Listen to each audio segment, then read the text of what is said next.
live. Oh my god, the chat are making fun of me. What is wrong with all of you? Hello. Hello. 4 streams in a row, which is crazy. Hello. I said that I was going to be live, but I needed to grab a drink, and everyone was like, oh, is he running to the store to get it? Because I was taking a long time. Yeah. Is that a problem? I had to go to the bodega. When I said I need to get a drink, I wasn't grabbing one from my fridge. I was grabbing one from the bodega. So, let me show you what we've got. We have our Diet Coke, and it still says, share a Diet Coke with your girl. I got a Gatorade, which I'm drinking. I need multiple drinks on the go. I got this. Never tried this before. Joe tea. Joe is so tea. Joe is so tea. Half lemon tea, half lemonade. This could either be so gross or so lovely. Adam, my husband got me tickets for your Phoenix show as a wedding present. Oh my god, I feel like I'm involved. Oh my god. Went all the way to the factory. Chloe, I thought you were going to bed. Never tried this before. And then we have a huge water. People are saying that the tea thing is valid. The tea is so valid. Wait. Random question. But what is your go-to water brand? Like, if you're in a shop and you have a lot of options, what is the water brand you're going for? And why? Mine is Essentia. And the reason is because this is the water that Mariah Carey drinks. There is no other reason. I saw a photo of Mariah Carey drinking this a couple of years ago, and just every time I grab water now, I'm like, this is the one I want. Fiji.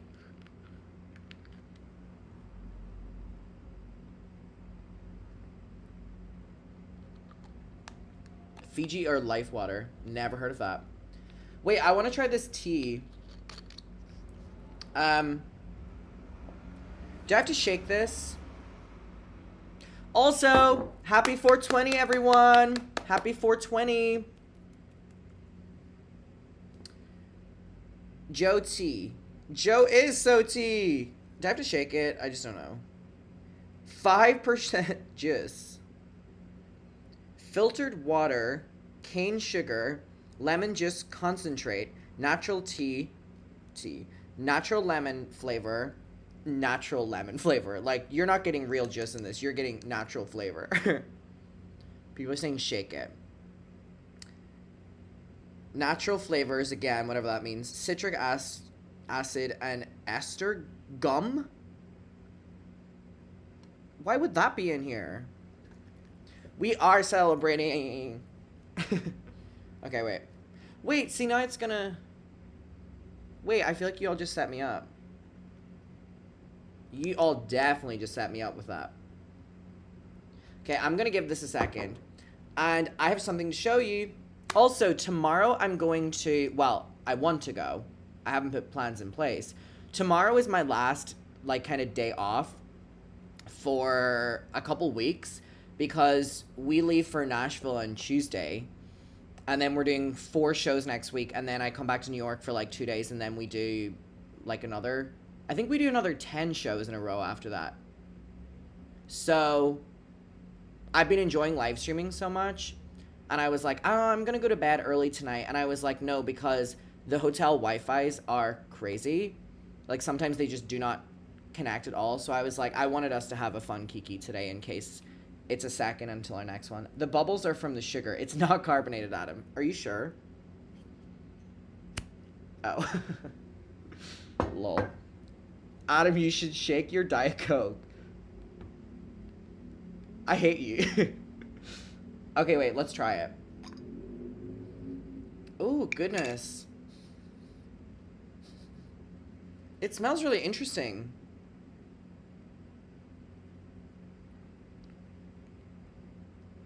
Okay, it's nice. I like it. I'm not obsessed with it. But if we were obsessed with everything, then the things we're obsessed with wouldn't matter. Okay, let me show you something. Oh, did I even say what I was doing tomorrow?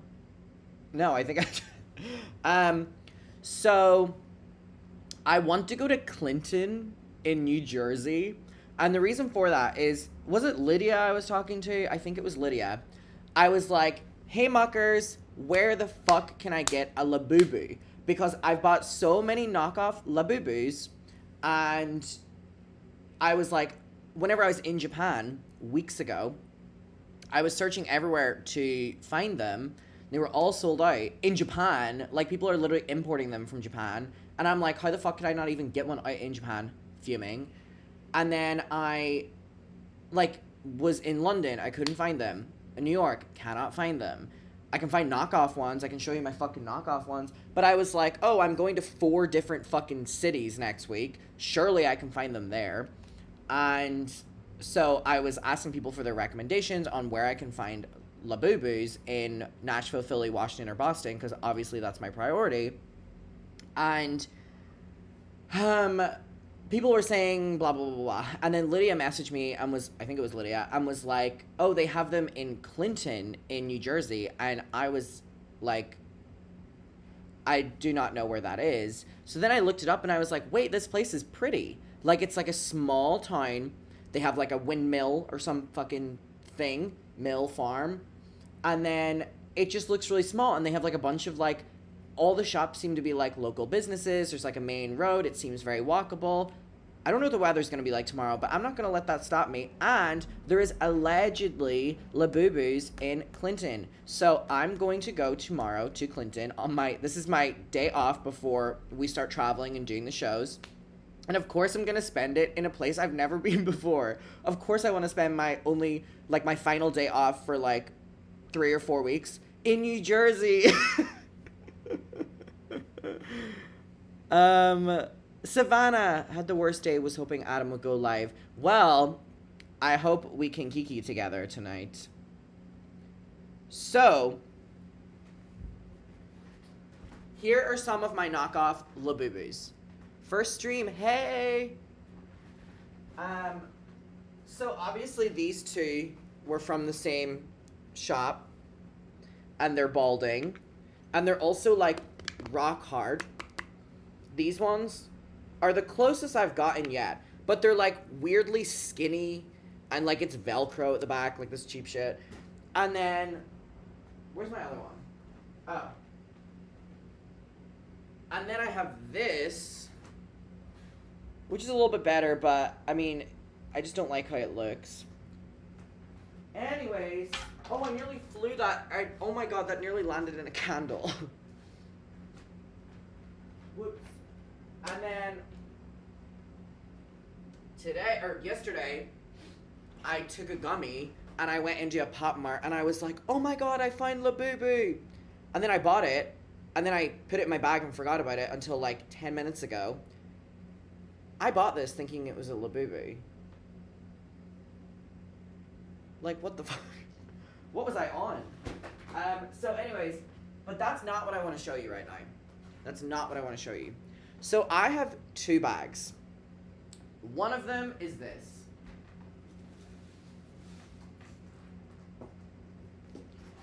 Which I bought in Japan. And I have my little thingies on it. Little bunny, another bunny. We get the point, right? I love this bag. It is my go-to bag now. Got it in Japan. Like I said, love. I don't know where it is, but I have a leather, or like a brown version of that I bought in Seattle. Love that one. Where is she? I don't know. She's here somewhere. Love that one. But I was like, I want some cute bags. Oh my god. I don't even know if I can say this. Canal Street in New York City is so much fun. You'll get influencers on here that will, you know, buy all these luxury brands, and then they're like showing them off to everyone and yada yada yada yada yada, and they're buying fake ones and pretending they're real or all this shit. Dude, oh my god, Canal Street is amazing. Allegedly. Look, wait, hold on. This is all alleged. I bought these from the real official stores. Adam, are you pantless? No, I'm wearing shorts. I'm wearing shorts. Anyways. Love. It looks kind of fucked up right now, wrinkly, because I had it lying on stuff. Love. Yes. So, but the big mama, which is like my favorite thing in the world. Look at this. Look at the color of it. It is a Chanel bag. A real Chanel bag. It was not bought in Canal Street for like $20. No. I bought this from the official site. Look! And it like matches my hair color. So cute. So cute. Love. Opens like this. Love it. It's such a cute color. And because it matches the hair, it was like a no-go. Or it was a yes. Oh, who is you? So, today we are going to be doing the Mikaela part 3, which has been up for a while, and we've really been slacking. Well, I have. I can't blame that on you, actually. People love the bag. I'm a memento for the red hair. I need a new bag. I'm loving getting into bags again. So, yeah, we're going to be doing part 3. I'm excited to dive into it. Sorry, I'm just reading the chat. Did you eat before the stream? I went and got ramen, which was so fucking good. Which was so good. You're going to the Chicago show? Oh, enough of who is you. Oh, Abby. Oh, who is you? Who is you? So many pregnant muckers. Y'all need to close your legs. Oh, I do have good news, actually. I do have good news. So, like I said, I have 4 shows next week. Now, when you do shows, you get per the venue, like comped tickets for friends and family, right? It like is how like Trisha is able to like give me tickets to her show and give like Harry Daniels and give like Holly Madison. Like the venues will give you a certain amount of tickets for friends and family so that you don't have to pay for your friends and family to come, right? Okay. So the good news is for all of you is I do not have any friends or family in any of the cities that I'm doing on second leg. So I'm going to give my friends and family tickets to muckers who want to come to the shows, who haven't got tickets or haven't been able to go. I can't promise that everyone, because again, I think friends and family per show is between like 5 to 10 tickets, something like that. It depends on the venues. So what did Irene say? Everyone's like laughing. I feel like I'm missing something. I feel like there's inside jokes going on. What the hell? I feel like I'm being bullied. Wait, I literally do not what is going on? Oh god, speaking of keeping legs closed, I did not keep mine closed this Easter.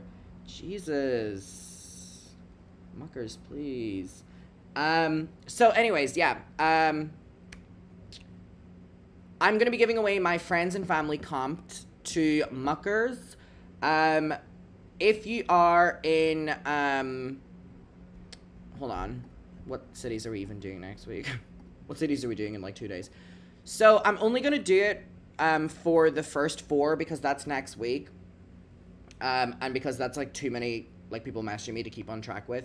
So again, the good news for y'all is the venues give friends and family.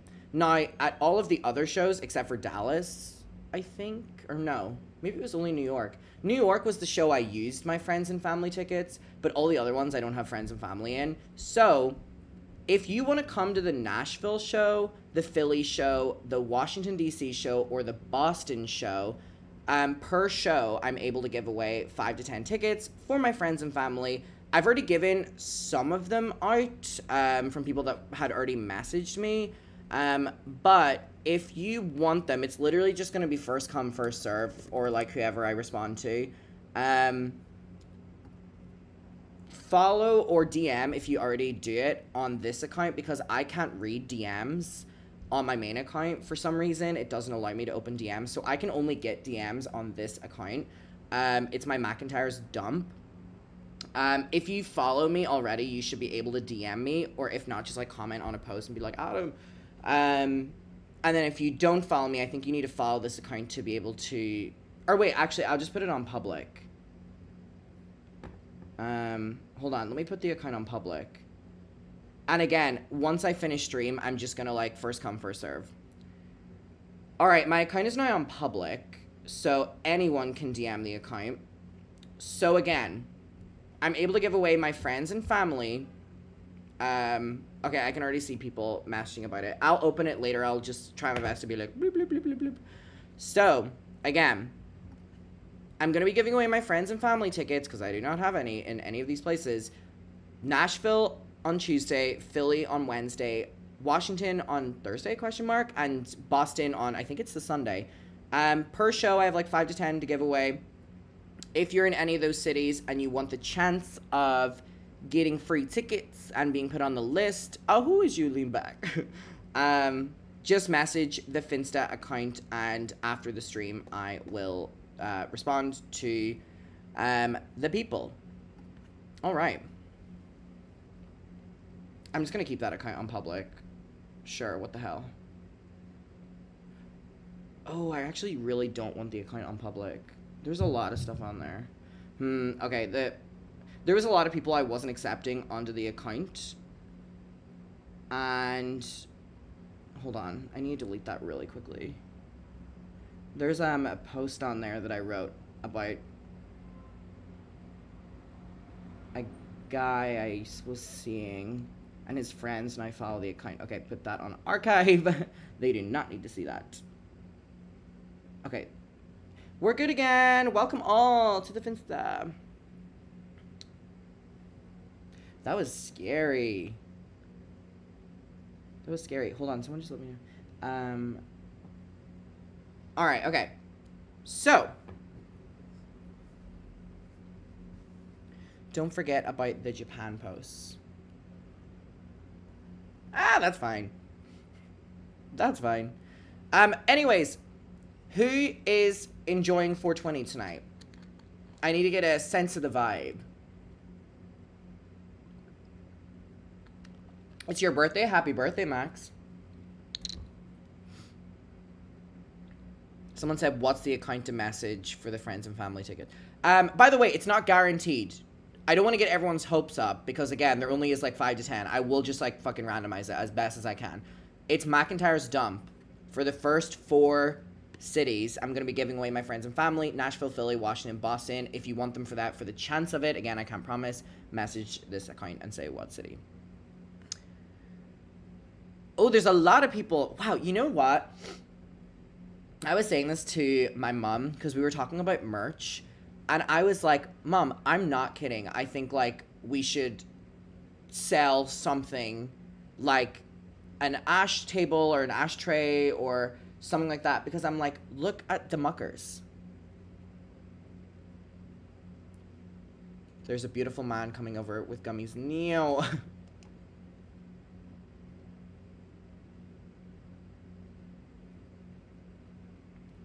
It's the smell of this I just don't love. It smells like BO. I don't like the smell, but I like the taste. I like the taste. I like the beat. Wait, someone commented on my Finsta because I posted about a text conversation I have with my friends, and they were like, why do you text like you're Trump? You text like a grandmother. Why do you text like Trump? Guys, I text like Trump sometimes as a joke. I love it. So I like messaged my friend and was like, about Clinton, New Jersey. I'm going tomorrow. Apparently Clinton is one of the most, wait, I'll just show it on the screen actually. I don't know why I'm doing this. I love texting like Trump. Apparently Clinton is one of the most beautiful places ever. I hear it's local businesses, beautiful water, lovely red wind, lots of beautiful citizens, the most beautiful citizens ever, easily walkable, and only takes an hour and a half. Wonderful. And then she goes, are you going for a boy? And I go, no, I'm going to buy a Laboos.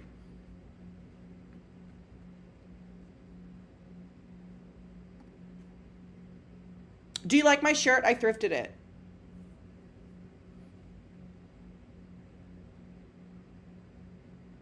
New Jersey mention. Hey, New Jersey. Please sell an I Heart Muckers shirt. We do. I have so fucking many of them in my apartment, by the way, right now. You have no idea. Wait, should I do a random merch giveaway? Wait, I have like merch boxes here because I need to take them to the venues. What do we have here? Hold on. And you know what? I can yap right now because we started significantly earlier. Where is it?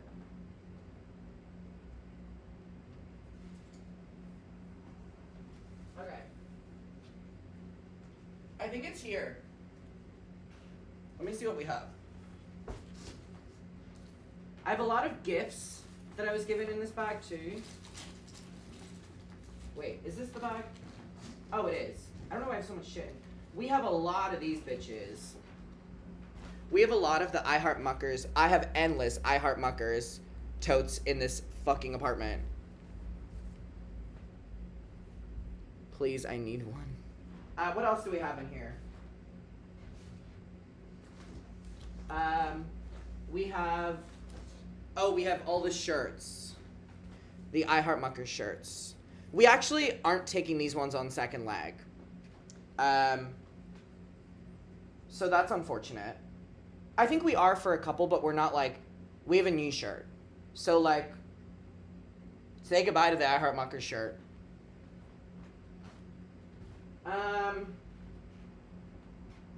Wow, a lot of them damn shirts. Literally filling up my goddamn fucking apartment. And then I swear that I had, hold on. Okay, wait. Okay, I don't know where they were, but I have a bunch of posters somewhere as well. Please, can I have one? The thing is, I'm not allowed to sell these online because there's contracts involved with X1 and my then management. Y'all, it is literally dust. Do you know how fucking long this box has been sitting unopened? I now have fucking dust like orbs.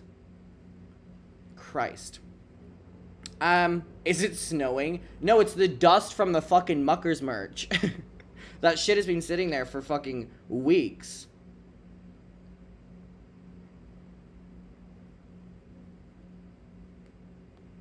I'll give some of them away. I think I'm only... Okay, wait. I'm gonna give some of them away, but I want to focus first on people that are in New York, because I could literally post it, like, tomorrow, and you could have them, like, the next day. Who's in New York?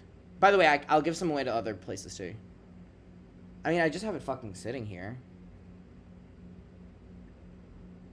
It's the Angels.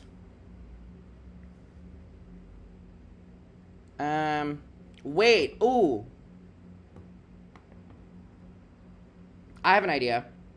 Oh, this is a genius idea, actually.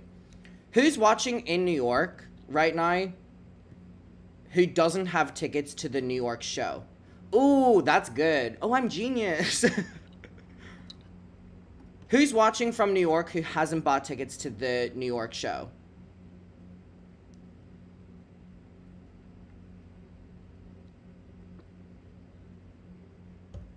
Not me, I'm coming. I know that's right. Okay, there's some New York people who haven't bought tickets, who whatever. Okay, that's fun. I'll give tote bags and thing. I'll try to do this as quick as possible. Okay, we'll do it to 3 people who are coming to the New York news show. so I can get your shit out easy. And then we'll do 3 people who can just be from wherever. So what should we do? Should we give away... I hope X1 don't get pissed at me doing this, but... Because I literally have to send them, like, quantities. I'm just going to be like, oh my god, things disappeared.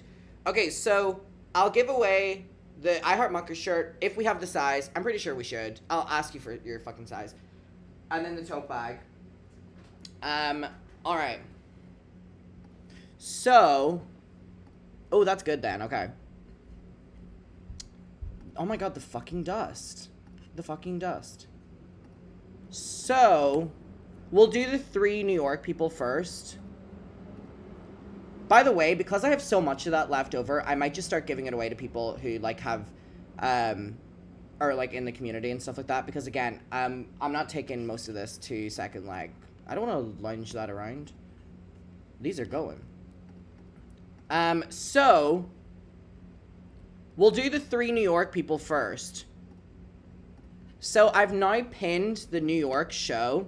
I get a notification when someone gets a ticket. By the way, don't buy a ticket if you're not in New York or can't come to the show, because I'm going to be having to ask for your address to send this to somewhere, and if you're not in New York, I know you're lying. Save the tickets for people who are actually gonna come, who can actually come to the show. So I've pinned it. I get a notification. I will read out your name, and then I will message you. And if you send a New York address, then I know you're not lying. Okay, we're going to do these 3 people really quickly, and then we'll do 3 people who can just be random people from wherever. From wherever. New York Goodwill is about to be muckered down is so funny. Is so funny. That's really funny. It's like the Shane conspiracy palette. And then again, we'll do 3 people who are from anywhere. I just need to take like a screenshot or something of your name. Oh my god, Adam Grave is quick as hell. Adam announces in a new live stream that I Heart Muckers merch will be replaced for the second leg. Well, okay, here's the thing. It's not being replaced. We're just not renewing it. We're buying another shirt. Oh my god, you know what we're getting rid of? The I Heart Muckers sweatshirt. Unfortunately, I don't know if they're going to be... I don't think they're being sold on second leg, which I'm miserable about because I love my sweatshirt. But they're changing everything over to shirts. Because it's only me and my tour manager doing this second leg, so it's just a lot of... Sweatshirts take up more room. Ow. Don't be scared to go alone. What are you talking about? What's the biggest shirt size you have? I think we have, like... I may be wrong, but I think we have up to, like, a 3 or 4 XL. It just depends, because those ones are selling out. It literally is just whatever I have available. Also, how many people have... I'm really intrigued. In the spirit of 420, how can I say this without YouTube being pissed? Who here has... And who here has, like, who is partaking in 420? I'm intrigued to see what the difference in numbers is. Muckers booty shorts. What did I learn on my guitar? Quick, I need a song. Adele, Someone Like You.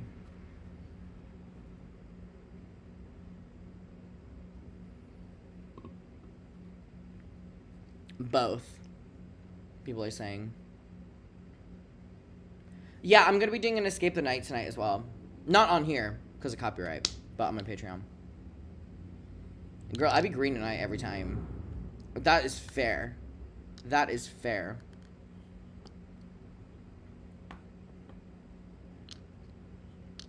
I've been partaking all day. See, if I just do all day, I'm, like, sleeping in bed all day. Oh, sorry. Check my notifications here. Okay, the first person I'll give merch away to is Angela. Angela, if you just bought a ticket, hold on, let me screenshot your name here. I'm pretty sure I can just message you through the Squad Up app, which is the ticketing site. Oh, I also have your email. Oh, great. Okay, I have your email. I will message you. congratulations, Diva. You will have a tote bag and a shirt if we have a size, but if there's not a shirt in your size, I will put a poster or something like that. Congratulations, Angela. Who remembers that, was it like Talking Tom and Talking Angela, and people were saying that like files were behind the Talking Angela app and they could like watch you through her eyes? Does anyone remember that?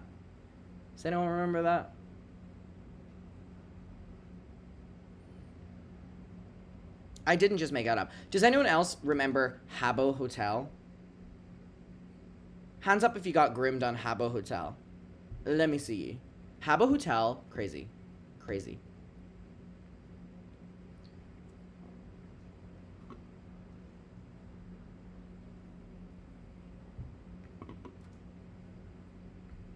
I was terrified of her. Yeah, I genuinely, like, it was a fearful experience for me. Oh shit, we have hit the 30-minute mark. Sorry, I don't like talking any longer than 30 minutes. Fuck, okay. Hold that thought, we'll get back to all this in a second. We need to get into the video.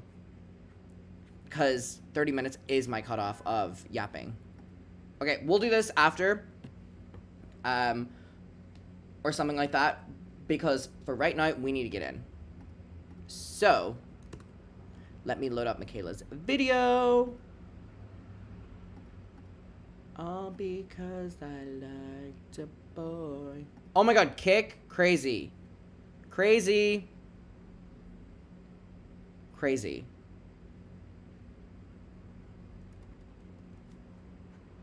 Yap time is over. Yap time always comes back, though.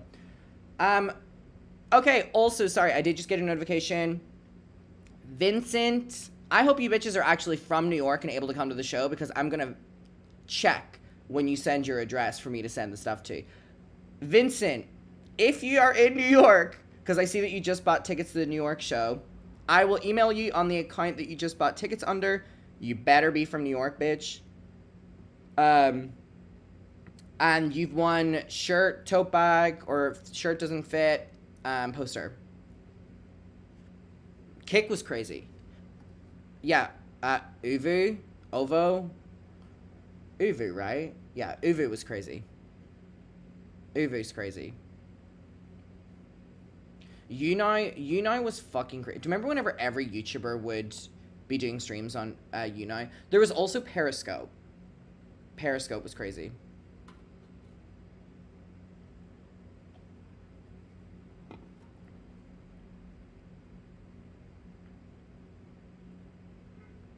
Kick was so bad. And Kick is like a thing. I just saw that like, oh sorry, I need to get into this video. I saw that like Kick Live is a thing where it's like a live streaming service now. I can't imagine a worse streaming service than if the people on Kick were able to do live streams. Anyways, so let's get into this. We have my experience with the Paul family, episode 3, Mikaela, Testa. So, I want to put out a general trigger warning for this. Again, we have no idea really how deep this one's going to go, so let's just put out a general trigger warning. I know that's very unhelpful, but if this gets too much for you at any stage, leave.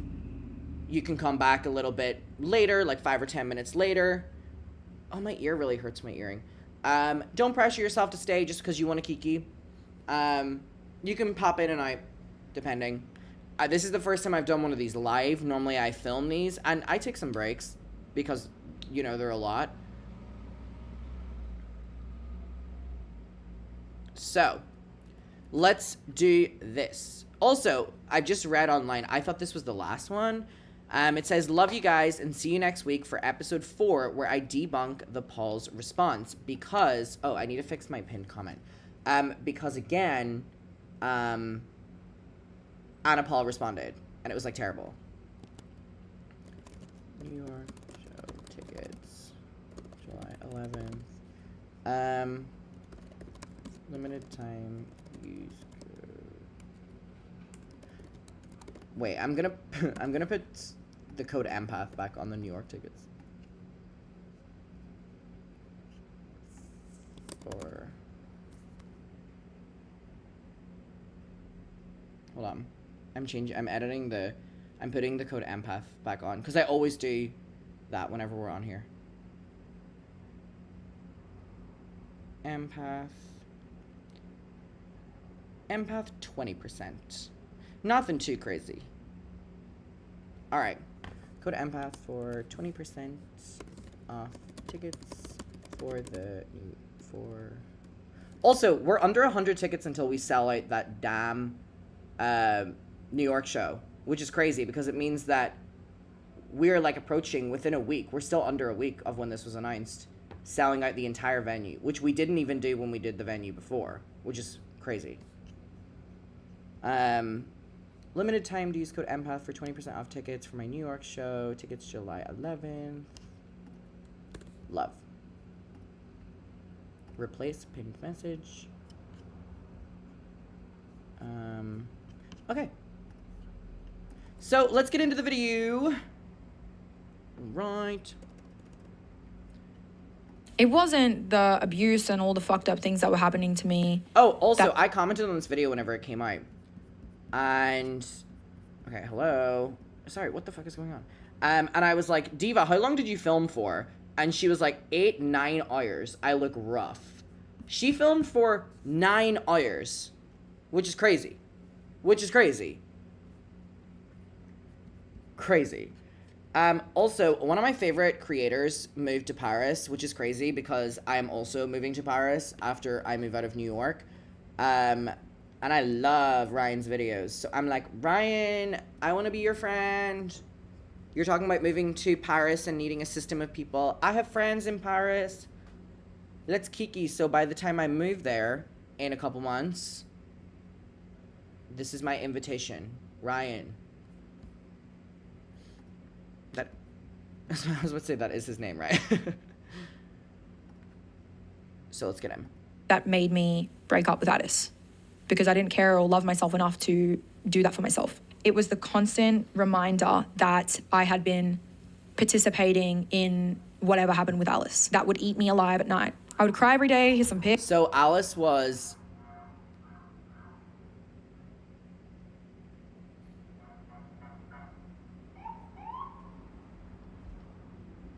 They're coming for Addis Paul. Alice was the ex of Addis as well. I'd just be in my bed crying, just thinking about it. I screenshotted this quote on the 31st of March in 2022. Just because you did something wrong in the past doesn't mean you can't advocate against it now. It doesn't make you a hypocrite. You just grew. Don't let people use your past to invalidate your current mindset. I wanted out so bad. I wanted to get the fuck out of this family. I wanted to get the fuck on my Instagram story and say everything Alice Patterson said was true. I've experienced it all. I'm a victim too. I'm so sorry. You know, I wanted to do it all. I wanted to so bad. I never did. I never fucking did. And it's my biggest regret because one of the biggest things that people are going to say to me right now, why are you saying this now? Why are you talking now? I'm saying it now because this is trauma. I need to get it off my shoulders. I actively participated in shutting down a victim of this family while simultaneously being one, while simultaneously knowing everything she's saying is true and also experiencing it for myself and then experiencing much worse. Because I allowed myself to be around this family for 3 years compared to her 9 months. If you don't get me and you don't understand me, you don't have to. And I don't blame you for being mad at me. I'm mad at me too. Yep, it's embarrassing. I'm posting it anyways, I don't care. I'd be in bed, crying, miserable as fuck. My legs would swell up. I was sick. I'd be vomiting. I'd be just sulking, moping around. I'd be in New York City and I'm still sitting there thinking about Alice and what I've done and what these people have done to me and how... Sorry. The way she just, like, showed a photo of her, like, posing, looking down like this. I was like, here's me in New York, you know, being really... Girl. You just showed a photo of you serving... God. Oh my god, yes, I just got the notification. Is your name pronounced Julia? If so, I literally just got the notification that you got your tickets for the New York show. If you live in New York, I'm gonna email you and I'll see you there and you will win the tote bag, the shirt, if there's one that fits, or a poster. Adam Crave is so fast! Adam confirms he's moving to Paris after living in New York. Bitch, you're so fast with that. Oh, who is you? I'm Adam Crave. I'm Adam Crave. I've turned my back. I've just gone to the toilet at Starbucks, but I know Anna and Addis are sitting there probably laughing at something that I've got going on, like talking shit about me. Because by this point, I was seen as this, like, as I said, woke person that can't take a joke, just always stick up my ass, something wrong, like mad, because I was just fucking sick of it. I was so sick of it. I wasn't a joy to be around. I wasn't. I was always fucking crying. I had these migraine glasses on. I had to go out in public, but I didn't want anyone to see that I was going through it. I was losing so much weight. I was so fucking sickly and skinny. Look at me in these photos. And I would never post these photos, but I'm showing you guys. Just look at the ECG machine fucking things that they had to put on my heart, because my heart was beating. It was out of rhythm. The amount of anxiety I had, like the amount of vomiting and sickness I had. This is a video. Yep. Does that look like me? I don't know. This is me in the hospital, head pounding like a motherfucker, ECG machines on. They're telling me to chill the fuck out. They're keeping me in there like all fucking day and night. You know, I also was sick at the time. I was sick in the head. Like, I wanted to speak. I wanted to. Oh my God, Adam Crave is like, don't make me clip that and make it seem like you run the account. People still to this day believe that I fucking run Adam Crave. Please. Go to Alice's house. It was just eating me alive. I was so sick. I had rashes all over my body. So this isn't like my anxiety rash. So when I get insane anxiety, I get rashes like this. I was feeling very manic. I was feeling very like unruly. Like I was going to just leave that day. But I kept hyping myself up to do it. And I wouldn't do it. And then I would still cry for Addis. And then I'd still be like begging like, oh, can we fix this? Like, why was I doing that? Why was I trying to fix a relationship and still longing for this person that was so fucking horrible and disgusting and abusive and fucked? I don't know. I was just like, so anxious that I knew that I was leaving, that I would be sick. This is a photo on the 30th of April 2022. I was in, I believe, New York City. This was a New York man. And, you know, Anna and Addis was being like really fucking weird to me and horrible to me. And like I was also just distancing myself from the group at the time. And so I sat at the airport and I just didn't really feel like being around them at this time, because Addis would just be making fun of me and I was just invisible. I charged my phone and I was sitting down all alone on these long ass benches, and this nice dude comes over and he's just talking to me like, hey, like, are these working? These plugs are working because the other ones aren't. Felt like back in the 2007s when no phone didn't exist and you would just kind of talk to people. And pretty much this man... Am I the only one that's going to address his haircut? Sorry, I was like waiting to see if she was gonna say like he was someone controversial or something like that, because like, is anyone gonna address the haircut? Her video came out last week. She's been doing multiple parts. You know, we're sitting there for so many hours. Our flight ended up getting cancelled because we were flying to London, thinking like 3-4 hours later. He said, oh, are you single? I said, I will be in a minute. And he was like, what? This is tea? Like, tell me the tea. I trauma dumped on this man. I told him, yeah, my boyfriend's over there. His family's over there and they're horrible people and he's been abusing me and I'm going to leave. I'm hyping myself up to leave, because I'm hyping myself up to leave when I get to like after Bali, you know what I mean? So it's like, I knew I was leaving. I knew I was leaving this man. People are like, I was thinking about it, but I didn't want to say anything about the haircut. Yeah, y'all, we've covered part 1 and part 2. This is part 3. Also, I'm considering... Hold on, yeah.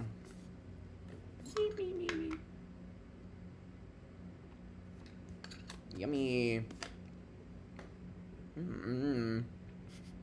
Leave his hair alone, guys. You know, I just took my opportunity. I needed to get this information out. It was a big fat secret. I told this man and I was crying to him. I was telling him how horrible Addis was and how bad he had been treating me on the trip. So you saw what he's usually like. Just know that it got way worse. And on these trips, he was just treating me bad. He was just treating me horrible. I mean, haircut, no haircut, shout out to that guy.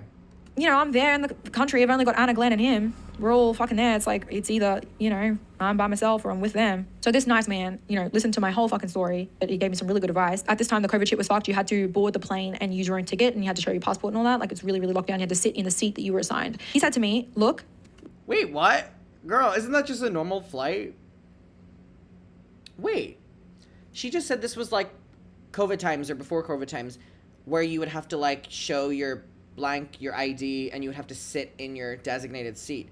Is that not how that goes normally? Am I doing airports wrong? Also, I need to check what airline I'm flying over the next couple days. I'm so anal about the airlines that I fly, because I'm a bad traveler anyway. Okay, fingers crossed for...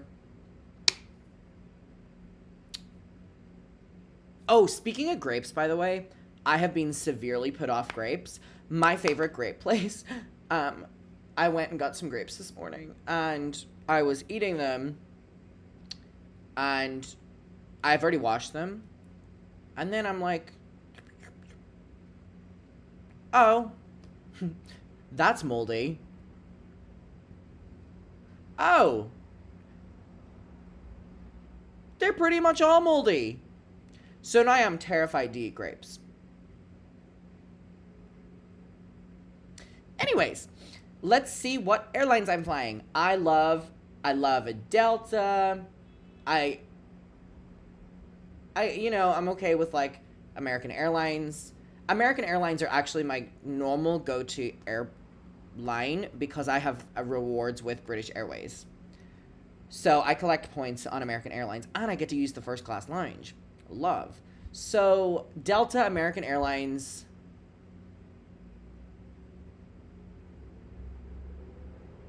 I love a JetBlue. I really love a JetBlue. Okay. Let's see where we're flying or who we're flying with on Tuesday to Nashville. Delta! Yes. Thank you, Mark. Mark is my tour manager who books all this. Okay, we're flying to Philadelphia the next day. What airline? American Airlines! Okay. Not Lunchley Grapes. Okay, the next day we fly to Washington, Arlington. Where the fuck is that? American Airlines! Wonderful. Okay, and then we have... When do we fly to... Okay, we fly to Boston. Wait, why is my tour manager taking a different... Has he put us on different flights? Does he hate me that much? Motherfucker! Wait. Why is Mark on a different flight than me? So much significantly earlier. Mark? Wait, he has us flying into different airports as well. Does he hate me that much?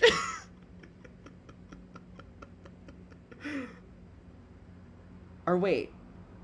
No, there's no justification for this. There's no justification for this. I'm on a flight like 2 hours after him.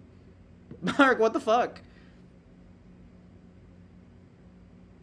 My favorite thing about that is I know exactly the reason. We have to fly the same flight when we're doing shows because we get off and get the same Uber. But that's when we come back to New York and we have a break and he wants us to fly into different airports so we don't have to hang out with each other. Nice. Okay, so Delta and American Airlines. Nice.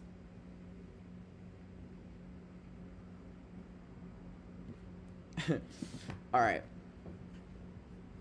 When the seatbelt... Anyways, no. Her point. Is that or is that not normal? Her being like, oh, we had to sit in our assigned seats or whatever. I'm like, hello? thing goes off, I want to switch seats with you. I'll sit next to this fucking guy. Let me sit next to this fucking guy. You shouldn't have to sit next to this guy on this fucking long-ass flight. It was a flight from New York to London. And he had been already abusing me on the plane already, where I was crying already on another long flight prior to this, and I told him about it. So he's like, I'll sit next to this fucking guy. Like, let's do it. You know, as I said, my loyalty was getting weaker. I was getting more outlandish. I was getting more snappy. I said, yeah, let's fucking do this. Like, I don't want to sit next to this guy at all. I don't even want to be with him. So he was like, this is the plan. As soon as the seatbelt sign goes off, let's switch seats. And here's my Instagram so we can text about it. I have his Instagram, and I was texting him while I was next to Atis. Of course, I'm not trying to be flashing my phone around that I'm texting another male. Wait, she got the number of the guy from the airport? Considering Atis already had seen me at the airport talking to this guy. Oh, Which, I mean, Atis and I were dating, but when I tell you he was abusing me directly before, he was probably not wanting to come over. He didn't know what I was telling this man. I don't even know. I think he thought I was too loyal to say anything, but... So anyways, seatbelt sign goes off. He's like, all right, ready? Ready to switch? And Atis snatched my phone out of my fucking hand, started reading the chat between me and this man, grabbed my phone so aggressively that my nail was all bent up and fucking hurting and pounding and, the throbbing and shit. Fucking being so aggressive and rude. He's like, I'm not fucking sitting next to a random. Like, that's how he talks. I'm not fucking sitting next to a random. What the fuck? And I was like, well, I want to change seats. Like, I want to switch seats. I don't want to sit next to you. Like, you're being mean. And you know what? He wasn't even trying to cover it up. He was, like, actively yelling at me when another person was sitting next to him. It was just like, oh my God. Like, he was just getting more ballsy. This is what he used to do. He used to cause a little bit of a scene because I get really embarrassed of like conflict in public, that I would shut down and just kind of like agree to absolutely anything to just be quiet. Oh, they gave Instagram. Okay, they gave Instagram. Let's just head down, like relax. I took my phone back and I said, sorry, like, I'm not going to move seats. Like, he's being very aggressive. I'm just going to stay in my seat and I'm just going to sit here and I'm just going to relax. And I sit there the whole flight. We don't talk to each other the whole flight. And of course, he was pissed. I was texting another man. Like, what the fuck? Like, this was just out of my character. This was not who I was. Like, why was I doing this stuff? I'm just sitting here on my smoko thinking about the time that I met Anna and Glenn and Attis and Mikaela all together at the airport one time while they were on their world trip. Remember when they went to... This is crazy that, like, this is the world we live in. Like, we are able to, like, pull TikTok story times to, like, prove our point. You know what I mean? It's crazy that Mikaela is able to, like, prove a time period of her life, like, happened by someone being like, I met them at the airport in this, which then, you know, corroborates them being at the airport that day or whatever. Wow, we live in a crazy world. To America, Europe, Asia, and they ended up in Bali. I was on holiday in Bali with my family at the time, and this was May of 2022. When I met Anna at the airport... We've been crying in the airport for like 30 minutes.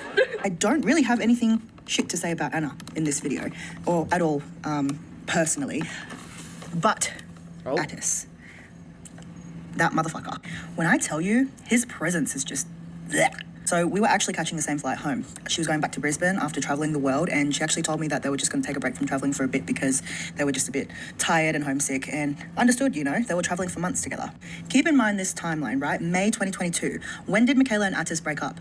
June of 2022. I remember that because they broke up about 2 weeks after I had met them all. My brother spots them in line because he's walking in front of me. I'm travelling with my two brothers back to Brisbane, and one of them turns around and goes, Lisa, don't freak out, but Anna Paul is in line for our flight.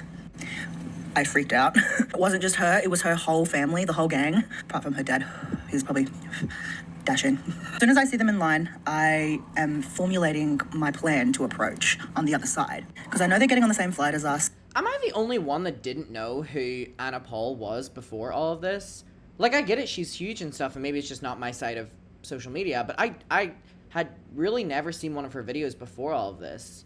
Actually, I have, and it was her making, like, mama's spaghetti or something like that.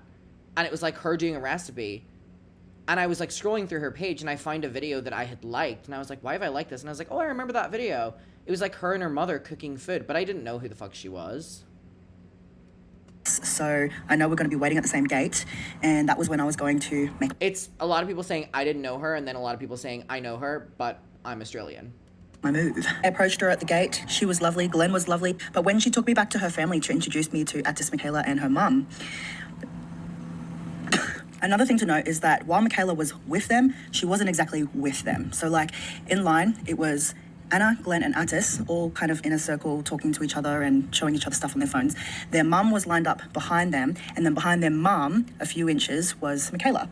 Now, if you didn't know this group of people from social media, you wouldn't assume that Mikaela was with the group. She looked like she was on her own. And even on the other side at the gate, she was standing with the group, sort of, but sort of stepped away and with her own stuff in her own little world. So when Anna took me back to meet Attis, Mick, and her mum, I met her mum first. She was really lovely. And then I met Attis, and he was chill, I guess. He just said hi. And then I met Mikaela. And one thing I noticed about Mick, especially comparing to how she appears now, is that she was very, very skinny and very, very pale. Sis was wearing the most beautiful outfit, not fit for an airport ride, mind you, but like she looked like she was ready for the red carpet.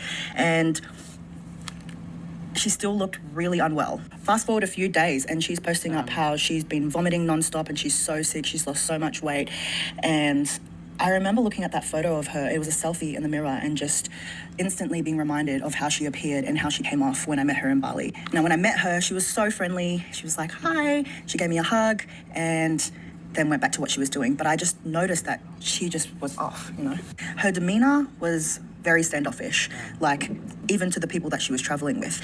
And you know how when a couple gets into a thing and the girl's mad at the guy and he just tries to, like, you know, touch her and be all over her and be all clingy and try and, like, win her back in that moment? Well, that's what Attis was trying to do, but... Damn, this is fucking crazy that this has been out there. And again, like, fully corroborates what she has been saying and talking about. It was more like he was just making fun of her. Like, I complimented her outfit, right? And Attis just scoffed. He was like... Like, what? Again, she was not dressed for the airport, but she did look like she was dressed for a fucking red carpet. She was stunning, as she always is. But just his demeanor and the way that he was interacting with her, the way that she was interacting, or lack thereof, with them, really just fucking threw me off. And then when they broke up 2 weeks later, it all made sense. Like, she was not happy with that mob. It felt like they were coming home from their travels because shit was just going shit, and she just wanted to go home and be home. And then they left her at home. The rest of them went to Sydney, like, a couple days after they got back from Bali, while she was at home sick. And then the whole world went on to see her have this just big fucking mental breakdown, while Atis and Anna just kept fucking traveling and living life. The main thing from that encounter was just how sus Atis was and how much Mikaela was hurting and not happy. And I'm just so glad that she's happy now and that she's finally in a place where she can speak her truth and not feel ashamed or afraid, because she never had a reason to be. And Anna girl, I'm so sorry. I know that we're friends on here, but you gotta say something, because this letting shit pass, it's not gonna happen this time, babes. So in her little recent video, she went on about like what she went through with Atis, and I believe it, and I'm gonna tell you why. Oh my god, this is like key witnesses, like a court hearing, but it's like TikTok story times. This is crazy. And the fact that this has been out there as well. So that day, the 30th of May, when I met all of them, they came down, like, Atis and Mikaela were, like, the last ones to join on the beach, and they said hello and whatnot, but Mikaela, like, was really skittish, almost. Like, you know when, like, a child doesn't want to be near that sort of person and they're like this? That's what, like, Mikaela reminded me of when she was communicating with Atis. And, like, that just gave me, like, flashbacks of when I was with my ex because of, like, abuse and stuff. It just reminded me a lot of that. And even my ex that I was with in Bali said, oh, she was acting like a bit odd. And I said, I think there might be just something going on that we don't know about. Sure enough, Mikaela. Our trip concludes, and obviously I was hyped. I think this is the first time I've ever covered something like this, and people have, like, included story times of, like, fans. Like, actually, that's a really valuable addition to the story. Myself up, I need to leave this fucking piece of shit man. I was reading into it, I was looking it up, like, how does somebody... I don't even think Anna did delete the video. I saw a lot of people saying she deleted it, and I was like, well, I'm still seeing it, so I don't know if that's true. But that was a couple days ago, so let me check. Anna Po TikTok. Anna Po TikTok. I'm so excited to go to New Jersey tomorrow. Wait, she did delete it. You're right. Oh my god, she did delete it.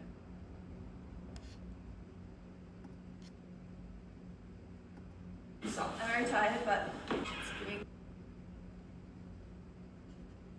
I like those boots. Just hate the execution of the outfit. The first race. this is my pre-going out meal. This is what we have in the Airbnb, and I want to fill my stomach with something because we're drinking. I'm scared that I'm going to get too drunk, so this is the... She annoys me. I vlog every day of my life. Okay, girl.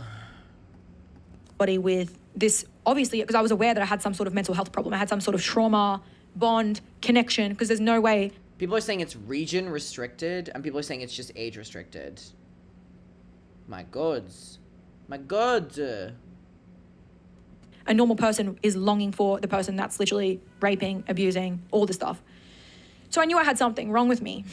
So funny to say, but I knew it. I knew something was up with me. So, you know, obviously I had been hearing already for the past months, you know, ever since I started saying I believed Alice and, you know, being outlandish and having, you know, back chat to Anna and having a fucking legs to stand on, sorry. I'd been getting told that there was something wrong with me. So he was trying to, like, gaslight and manipulate me. Maybe he actually thought something was wrong with me. Manipulate me into thinking that I'm off the rails and there's something wrong with me and I'm so this and that, because I had started to snap away from the fucking manipulation and get myself out and get a fucking hold of the fucking wheel and get myself out of the fucking family. There were times, and again, punch me, where I would cry and I'd be like, no, like, I don't want to leave you, like, because I didn't have fucking family members. I do OnlyFans. Nobody wants anything to do with me. My dad's dead. My adopted father's a piece of shit. I don't talk to him. He beat me up my whole life and fucking SA'd me. My siblings and my mom, you know, like, there's always been conflict because, you know, the drugs and growing up and being in that family and the fact that I do OnlyFans and my sister slept with my boyfriend when I was young. Like, ramble. Girl. I don't have a fucking good family life. I didn't have anyone to go to after this because I didn't really have friends either. I had Bailey. I had a couple friends, but I didn't have, like, family, and I just felt, like, alone. I just felt so scared. I had been so fused to this man and this family and Papa as my support. I didn't want to lose it. I didn't want to leave. I just would always go to do it and then not, and then go to do it and then not, and then say, fuck you, I hate you, Addis, I'm fucking leaving you once and for all. I'm getting out of here, bitch, to, no, I love you so much. Please, I don't want to lose you. You know? That's the vibe. And I struggled with this for years after the breakup, not just when I first broke up with him. So you guys saw it on social media. Of course, when we first broke up, I was out of there and I was already, hanging out with male friends and already, seeing other people and stuff like that. But there were times, like, as I said, I have mental problems. I had a trauma bond. I stayed with this man for a good almost 3 years while all this was happening to me. So even though I was so happy and so good outside of the relationship, when I did leave, there were weak moments where I'd be like, no, but I need that back. Like, I'm going to be alone. Like, Which as well is very, very, very common and very real.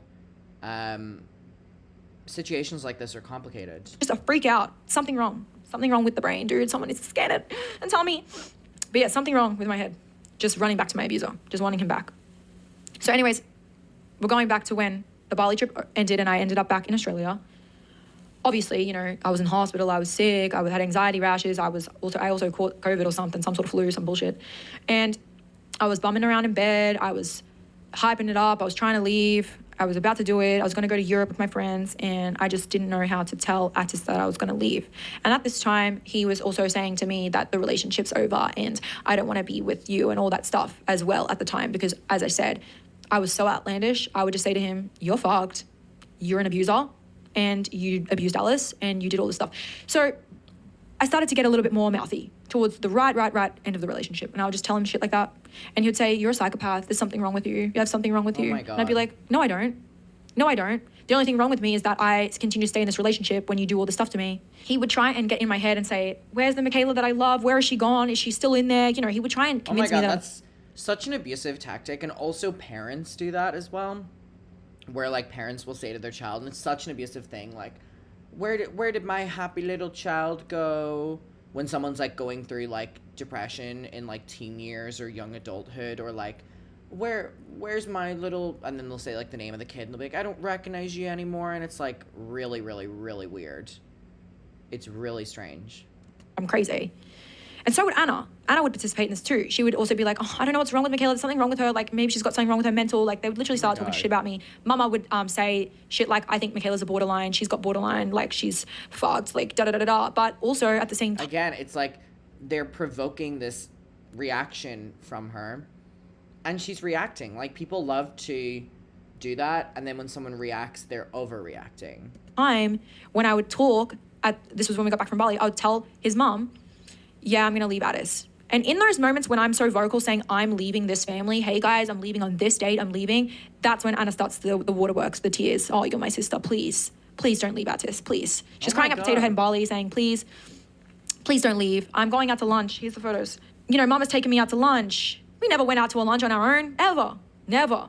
But she's taking me out for a lunch on the 18th of May, 2022, just trying to convince me to stay with her son. Please don't leave him. We don't know what's going on between you guys, but we can't lose you. You're a part of our family. We love you, da-da-da-da-da. But, Anna's with the water fucking works, but these people don't like me. They call me ugly. They say my eyes are too close together. Mama says really nasty, fucked up things about me. They were always, like, hating on me. They always wanted Addis to themselves. They were always jealous of me spending time with Addis. They always gave me grief throughout the entire 3 God, they're so evil. Where are my Derry muckers from? I saw that you said you're watching from Derry. I fear there's no other people from Derry watching other than you and me being from Derry. But hello. years, it was always fucked.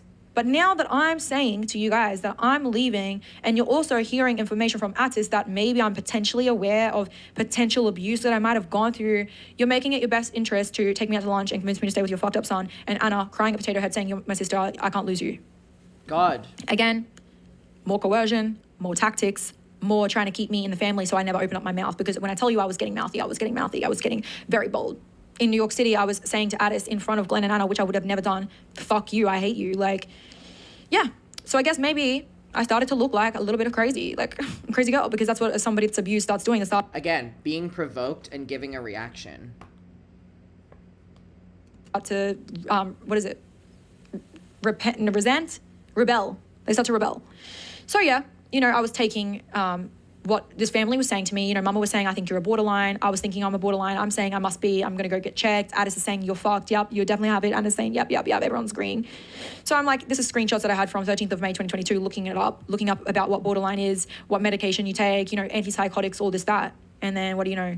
I'm getting the medication. I'm on meds. I'm on meds for it. And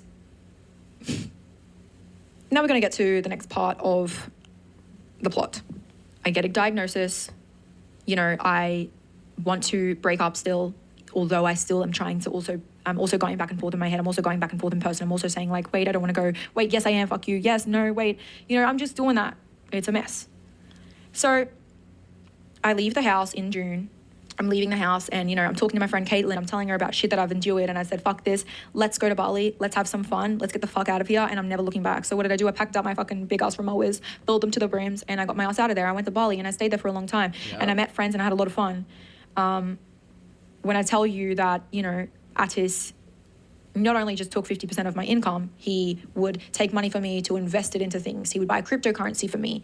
He would do all these things. He was very involved in my finances. So breaking up with him wasn't just going to be like, okay, like I never have to talk to him again. No, like he still was taking a percentage from my OnlyFans, and he was still, doing all these investments and stuff for me and crypto wallet shit. He had all the passwords, had access to all of it, whatever. God, this is like... It's so weird and kind of shows why Anna wanted Mikaela to still be around, because Addis was literally controlling her career, which is just so... Like, when does it end? You know what I mean? Controlling career, controlling the relationship, controlling them. Like, God, it really is terrible.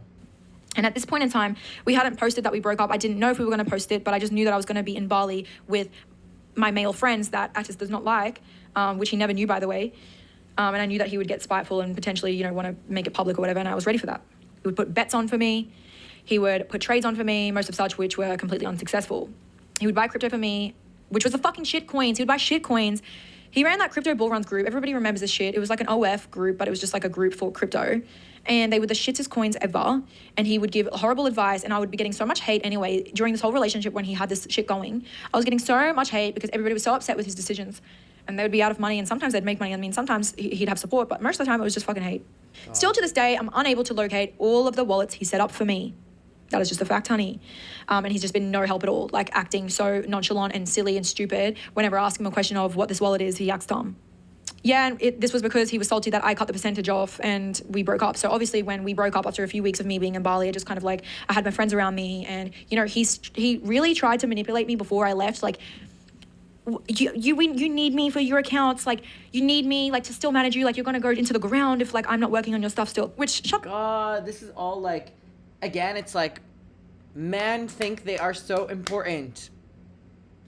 They find things to make themselves feel more needed or more important, and it's insane. It really is insane. Shut the fuck up. The second Addis was gone, my shit tripled. But anyways, he was just salty. Like, he was no help. Like, he'd act so stupid. I'd be like, okay, well, how much money is in this? Like, what wallet is this? And like, I remember us printing out like this 17-word. I remember him teaching me about like a type of password that's for cryptocurrency, some type of wallet. And there was something called like a ledger wallet, and I think that's like when it's like in your hand, and then something about like it was like a 17-word password. And I remember having my own, and I remember us printing it out on paper, and like still to this day, he has not told me where that paper is. I've asked him about it, he acts and plays dumb. He doesn't reply to my messages. I ask him again, I'm saying I'm gonna post on social media. He says I didn't do anything, like I'll just, like, you have to prove it or else you can't say that. And I'm just like, well, anyways, I'm gonna get into it and show you the fucking receipts. The second we break up, I'm on the plane. I'm trying to get rid of this man. I say my goodbyes to him knowing that we're never going to be together again. Although I'm back and forth with him, he sends me, like, he bombards me with messages like this. Like, dude. Woof. Oh my God. Wait, some of these are crazy. Oh my God. Let me read you these. TY, you're going to Bali first? We've gone up 13K US dollars since I started working 3 days ago. Pretty good. Average of 4.3 USD a day as opposed to 1.3 beforehand. I only get 35%, so looks like that was a very profitable decision to hire me again.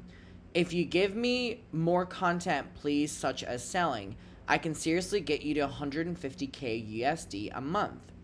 Please make a dildo BJ vid. You won't regret the financial gain. And a dildo fucking one. Or a FRW. You'd make so much fucking money. Please.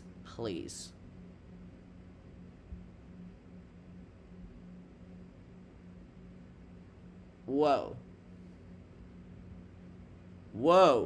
he was spamming me, and I think it's because this was the first time I had officially like left him, like had gotten on a plane and like we weren't. This was after she left him? Together, and like who knows what I can do. I'm kind of erratic, and I'm this borderline girl that's like could do something that's that can't come back from, you know, vibe. He always tried to say, you won't ever say anything about me, right, online, right? And I would always say, like, you would never like tell people our business, right? And I would always say, no, I would never. Here we are. Anyways, he would bombard me with all these messages, you know, trying to send me this type of fucking content for like OF content, which was just like gross. Like he would try and force me. You can see he's trying to force Oh, God. me to make these videos, like trying to coerce me, being like, you're gonna make so much fucking money, send me these videos, which was so fucked because when I sent the videos, so I did end up doing them, he'd be like, yum, you look amazing, you look so good, and like saying that he's doing stuff to those. Oh, I don't even know if I want to read that.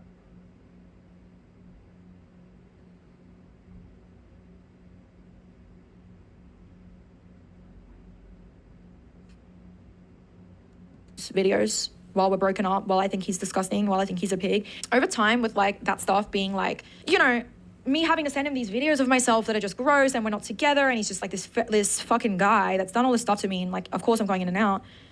I just decide, you know, I don't want to do this anymore. And here's some screenshots of me like going back and forth saying that like I don't want you to see my naked body. I don't want you to work on my accounts. I don't want you.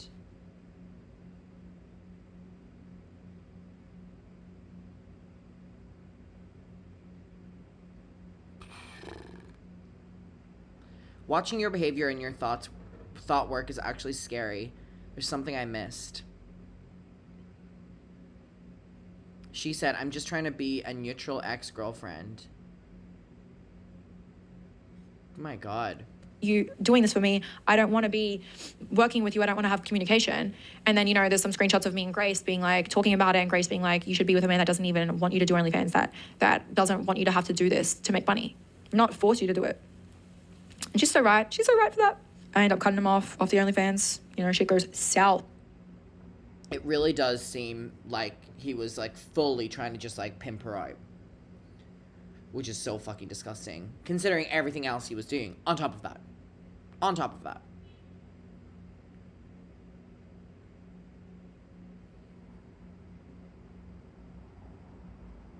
Jesus Christ. I'm so glad she is like speaking out, and I'm so glad people are listening, because they are like really big creators, and the full family thing people eat up.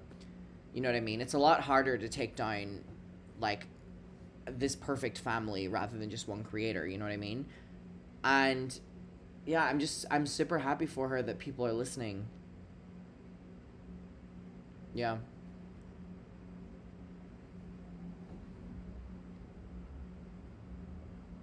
I have a random question that is unrelated. Okay, so I have a lot of traveling upcoming, and I was meant to ask you this at the start of the stream. I need game recommendations for the Nintendo Switch. Because I have my...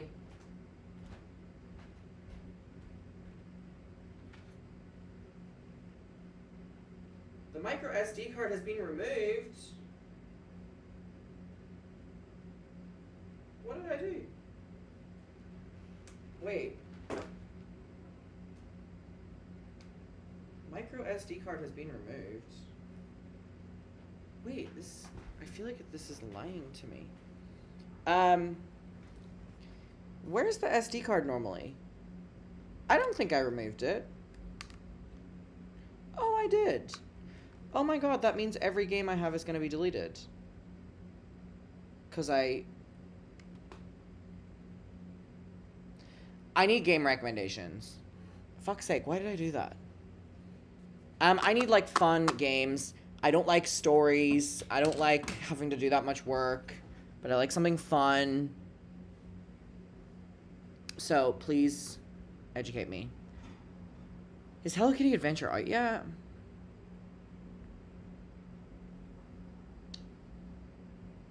Oh, damn. I'm so annoyed that I got rid of that SD card. Disney Dreamlight. Disney Dreamlight was a little bit too advanced for me, I'm gonna be honest. I really struggled with the storyline. And I don't know how that's fucking possible. Fuck me. Also, just want to do another reminder because I'm getting a lot of messages. For next week, really quickly, just want to let you know again that I get friends and family tickets per show. The venues give you friends and family tickets where you can put your friends and family on the list and they come in. They like always will dedicate a row or two to it, right?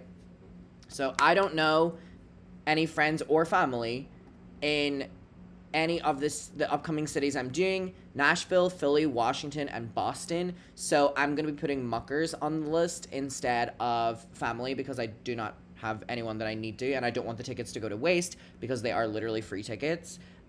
So if you can come to any of these shows next week, this is not a guaranteed that you're going to get them, but I'm just going to message randos after the stream.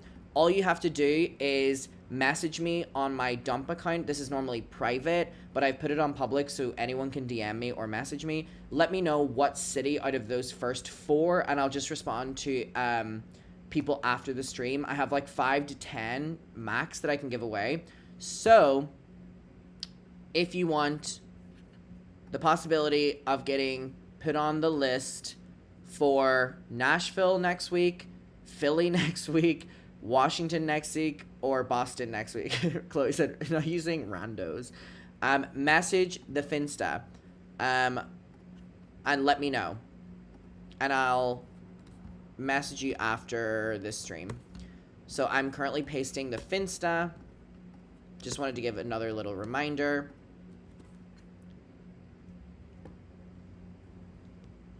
Okay, we are also now under 100 tickets for the New York show to be sold out, which is insane.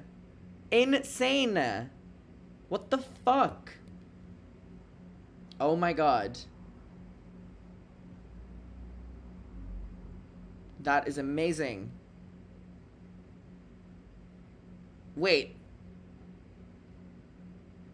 Because of that,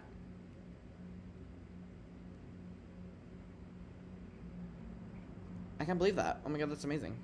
Anyways, so yes, back to the video. Have you celebrated 420?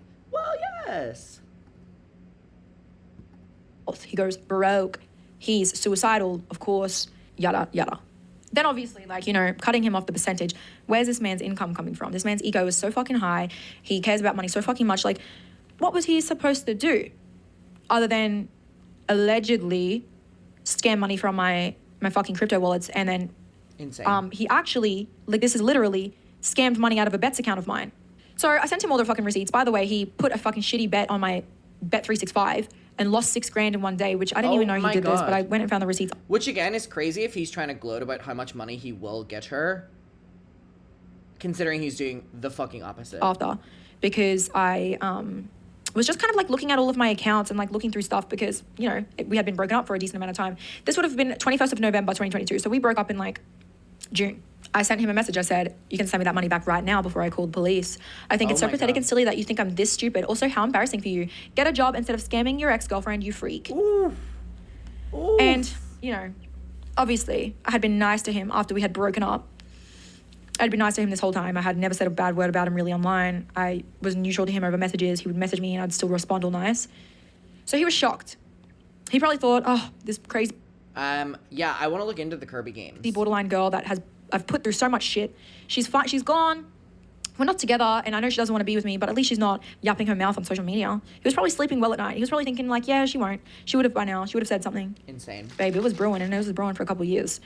So, you know, we're going back and forth. I said, you know, it's my money. You don't even have access to the account. It's in my email, my bank account, my phone number. You changed the email on me, which is just embarrassing. Then closed the account thinking I wouldn't see the transactions and you were going to get away with it. Da-da-da-da, just like all this bullshit. But anyway, in the screenshots here, it was like, it shows my bank statements, it shows my email, it shows my phone number, it shows that he stole the money and got it and then tried to close the account down as if like, so I wouldn't see it. Again, this is insane. Not only was he doing all of this to her, but like allegedly stealing or allegedly just fucking up her money is like a whole another aspect added on top of this. Like, there was be no evidence, because when I tell you I had to email Bet365 to boot up this account again just to see this, it was insane.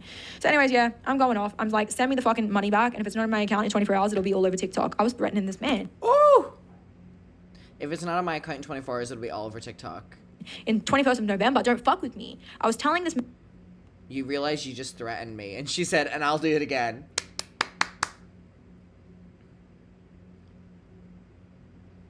Obsessed with him sending that he's only on 1%. And she goes, 4,000 in total. He goes, you know I'm obs gonna send it, so I'll try night. You realize you just threatened me, and I'll do it again. Yes. Yes. Power wash simulator. Power wash simulator. Nintendo Switch. What the fuck is that? Power wash? I don't know why I read that as power wash stimulator. I was like, speaking of that, my Adam and Eve code is still going, but we didn't do that well with it last month. So Adam and Eve, I was like, the Muckers were just busy that month.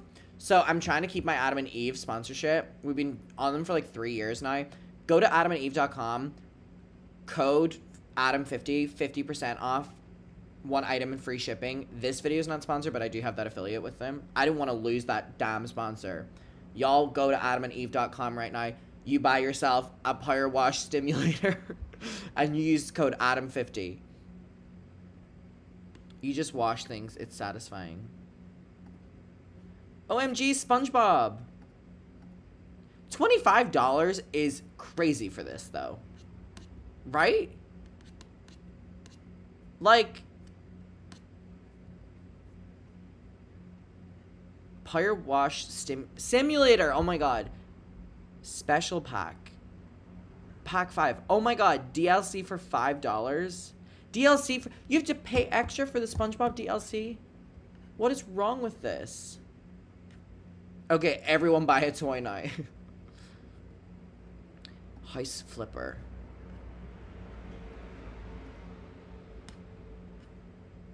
In House Flipper, you play as an investor who buys houses. Not Landlord Simulator. Not Landlord Simulator. Princess Peach Showtime. After making the purchase, you have to restore the flat to the perfect... Wait, I kind of want to play Landlord Simulator. Wait, this one looks... Oh my god, this one looks fun! Okay, I need me some fucking Landlord Simulator right now. House Flipper. Someone write that. House Flipper. Need to write this time. Stardom Young. Okay, wait. I want to download House Flipper. What was that power wash called? Power wash simulator. Oh my god, power wash simulator. Pets DLC. Ooh, for $15. Wait. Adopt a pet. Take in your new pet, look after them, make them feel loved. Wait, I need House Flipper and the fucking Pets DLC. Oh my god. Need that. Hashtag need that. Oh my god, Hello Kitty Adventure is available now. I didn't even know they released it yet. $40. Wait. I need a Hello Kitty unpacking Nintendo game. Someone just messaged me. Hello Kitty Island Adventure. Oh, I'm gonna go crazy playing all these backstage because I have so much free time. Unboxing Kirby games. I have a Kirby thing on my bag. Unboxing Nintendo Switch. Wait, game. I don't want to watch. Okay, wait. Unpacking, it's called. Please. What do we do? Are we unpacking stuff? Wait, this one kind of is like a vibe. Unpacking is a Zen game about the familiar experiences of pulling possessions out of boxes and fitting them into a new home. Unpack a home from a single bedroom to an entire house. Let me guess, I have to buy the house on DLC. Wait, there's so many games that, like, maybe I just need to start looking.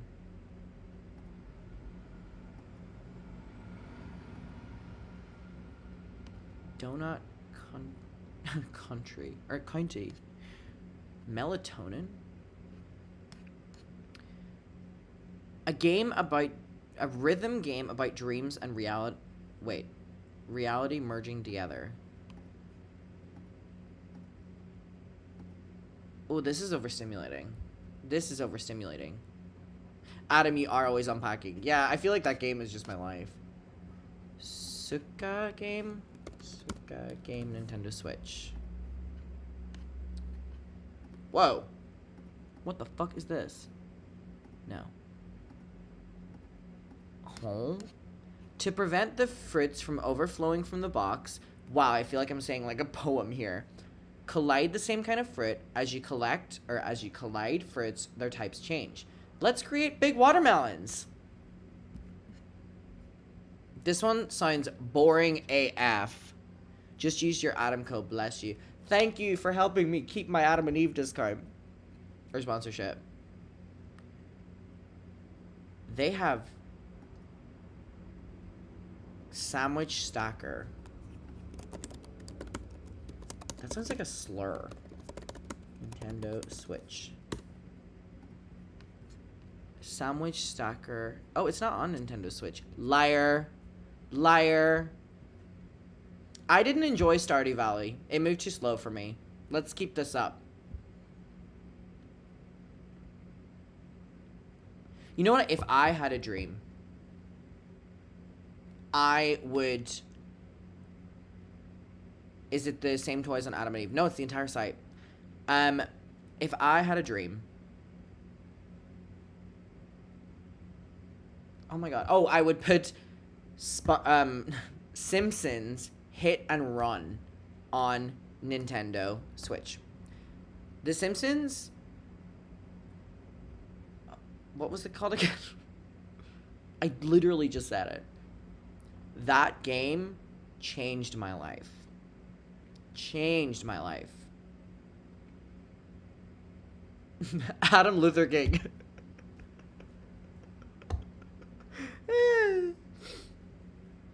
Animal Crossing slower. I fucking hate Animal Crossing. And I have tried so desperately to like Animal Crossing, but within me, I just cannot like it. I want to like it so bad, but I just find the game so fucking boring.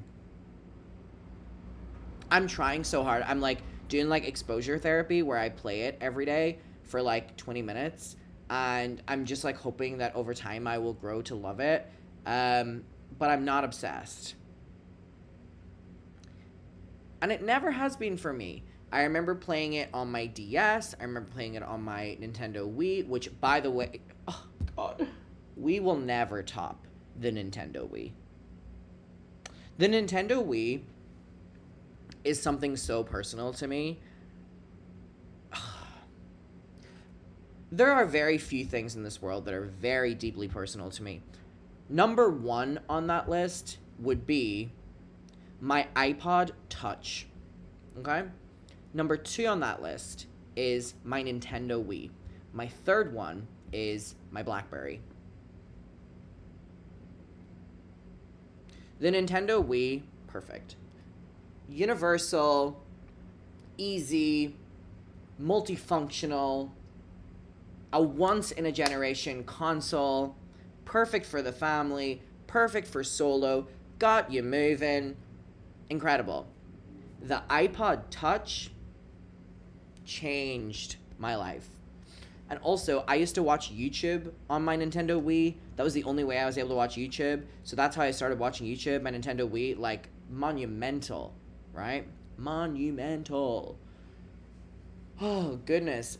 iPod Touch. It literally was not far off what this looks like, but it was an iPod Touch.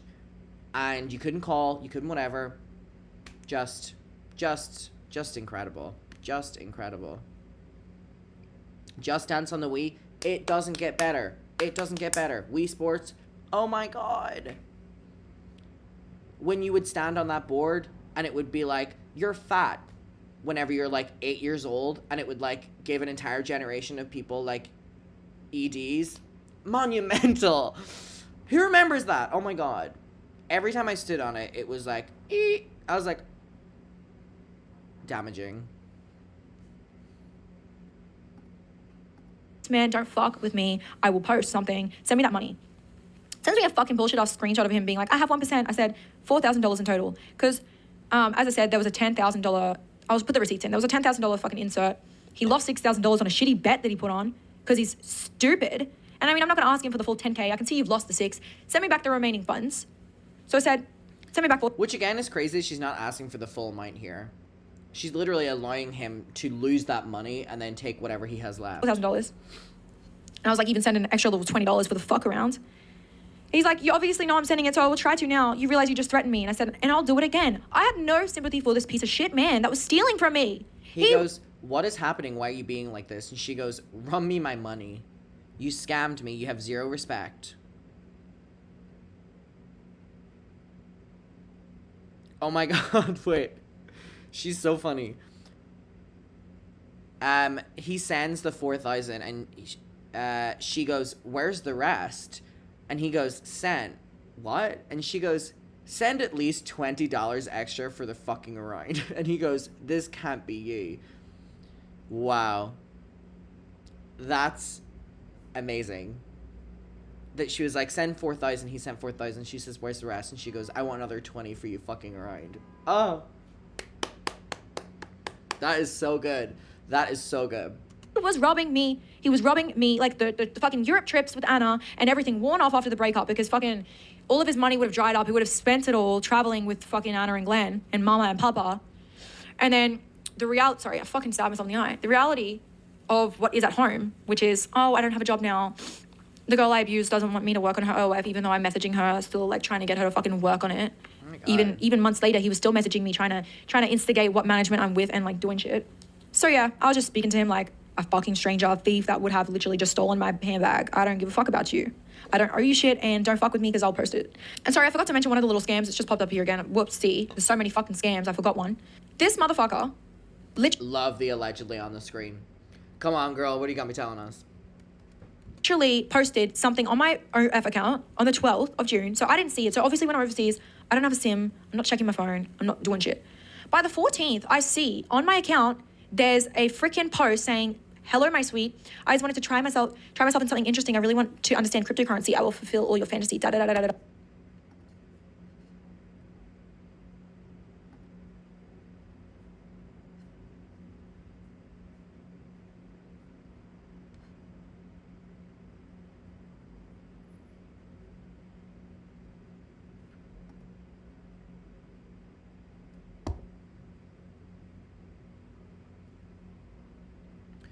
Wait, so allegedly someone on her OF account messaged her subscribers on OF and said, I really want to understand cryptocurrency. I will fulfill any of your fantasies.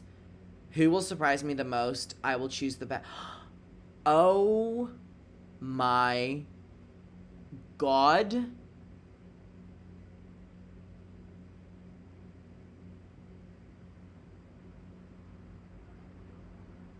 Oh my God.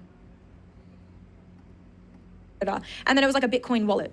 And I only saw this because I had randomly checked. He posts on, and I know it's him because who else has the login information on my OF? And I'm going to say allegedly because there's no proof that he sat there and posted it. But he's on my OF account at this time. He still has my password. I've only just cut him off. He's desperate. He's desperate for funds. He's got nothing to his name, supposedly, because he fucking gambles and loses everything. Post on my OF. Hello, my sweet. I always wanted to try myself in something interesting. I really wanted to understand cryptocurrency. I will fulfill your fantasies. Who will surprise me the most? Hard eyes. And it looks real spammy, like he literally made it look like it was a hacker or something. Send and write. I will choose the best. And then he put like Bitcoin wallet and then posted like a photo that I know he had in like a folder that was supposed to be posted eventually. So like this photo wasn't my even God. up. So Again, the fact he has all these photos of her that he would just like post allegedly are crazy. But one thing that is very known behind the scenes is that most of the people on OF at the top who make a lot of money have either people that will write the messages for them in terms of messaging fans, like flirty, being like horny or like whatever. It'll be like either someone on their team, or there is like AI chat boxes where it will type as if it is the person responding like immediately to everyone. And I've seen this happen because on OF, creators will message like every single person that follows them and will be like, you're ignoring me, I miss you. But if you never message these people, then why are they saying they miss you or whatever? Because it's like AI chat boxes, and people will spend hundreds, if not thousands of dollars on these people in DMs thinking they're talking to the creators, when 9 times out of 10, I just made that up, whatever the stat is, it's actually like an AI chat box, which is crazy. like if a hacker, which OF accounts are basically impossible to hack, dude. You need multiple codes. You need to do all this two-factor shit, and you had my access, and you were posting a photo that wasn't even released. Use your brain, Addis. And here's the screenshot. And I saw this, and I just knew instantly, like, is this Addis trying to get like money on a Bitcoin wallet? And you know what? I didn't say anything at the time, and I should have, but I just thought I'm changing my password, and I did. Flash forward to 11th of April, 2023, right? Good night, Chloe. I hope I covered all the scams. There were so many, sorry. So obviously, like, throughout all these events, like, we broke up in, like, June of 2022. But, you know, we're still fucking talking on the 11th of April in 2023. We're still having conversations with each other. You know, he was still trying to do the sob stories on the 11th of April 2023. He was sending me messages like, who are you with? Like, who's running your web? Like, what are you doing? Like, if you ever need help, like, hit me up again. Like, you know, all that shit. And he's, like, basically just, like, some bullshit. Like, people, like, Bailey's talking shit about him in comments. And then he's, like, basically saying, like, I'm going to blow my fucking brains out. You said you wouldn't mention me at all online ever again after that last event. My God. You know, because obviously I had said that he had scammed my crypto, which allegedly he fucking did. Who has the logins? Who has the fucking logins? And you know what? While we're here, I'm actually going to give you guys a little debrief summary on the exact statistics of what was done to my crypto accounts, because one of my accounts I actually had access to, and I was able to like see exact details and like numbers and stuff. So basically, you know, I'm not silly. Like, I know some coins. I know Bitcoin's like the most popular coin that I had in my wallets, right? It was the most popular coin that I had, right? Girl, I fucking hate crypto and all this shit. I should have. Because I remember buying my own. I remember like buying my own crypto and like buying Bitcoin, because it's fucking simple, you know? But other shit I didn't know. So anyways, I got somebody to like, before I even posted the video about Addis allegedly stealing my crypto money, I got someone, I sent him a bunch of screenshots and got them to have a look. So the person says, summary, the account balance currently sits at $21,308, which was so ridiculous because I should have had over 100 something grand in there, right? First of all, should have had over 100 something grand in there. Like, I was making, you know, $120,000 a month on OF USD, and I was investing majority of it. I mean, I was paying 50% of it to Addis, but this was going for so long that I should have had savings, and I wasn't saving in the bank. My bank was empty, honey. It was all in crypto wallets because Addis said, money depreciates in the bank. You need to invest. Oh my God. So I should have had more money in there. And this was one of the popular wallets. I'm not going to say what wallet. This was my popular, most one that I even had on my phone, whatever. $21,308. There's a bunch of big incoming funds and small outgoing funds, which you said you had used some on gambling sites. There is no funds in Bitcoin. Oh my God. $0. The remaining balance consists of Polygon, which is the amount, you know, 5,800, Ethereum 4,800, Cardano 2,220, Chainlink $2,000, Polkadot 1,900, Cosmos 176, Uniswap, Litecoin, AVE, Swap, whatever, all this bullshit that I don't get. The person goes, the only true transactions that are large outgoing transactions are 19,770. That's what it's valued at the time of Bitcoin, dated 31/10/22, and 5,000 of Ethereum dated 16/01/22. Anyways, look, this is all gibberish, blah, blah, blah, blah. Anyways, it says, let's just cut to the chase. It says the highest point your balance was ever valued at was around $117,480, but it changed a lot on that day. Oh my God. You can see where it was transferred. So for me to log into a wallet, right, that has 0 Bitcoin in it, my main wallet, what they would have done is, someone, in my opinion, I feel like it was Addis, went in there, took all the Bitcoin, because as it's $0, honey, it's 0. Somebody tapped it in full. You can see where it was transferred out. So I got onto Coinbase, right? And at the time, like, obviously, I've closed all this up and got all my money out of crypto. I'm never touching crypto again. I don't give a fuck now. I'm traumatized. So this is all, like, photos of phones that I had from back then when this was happening. So it's kind of like somebody had logged in and completed the withdrawals of the Bitcoin. Because for me to have not $1 in Bitcoin is just laughable. It's hilarious.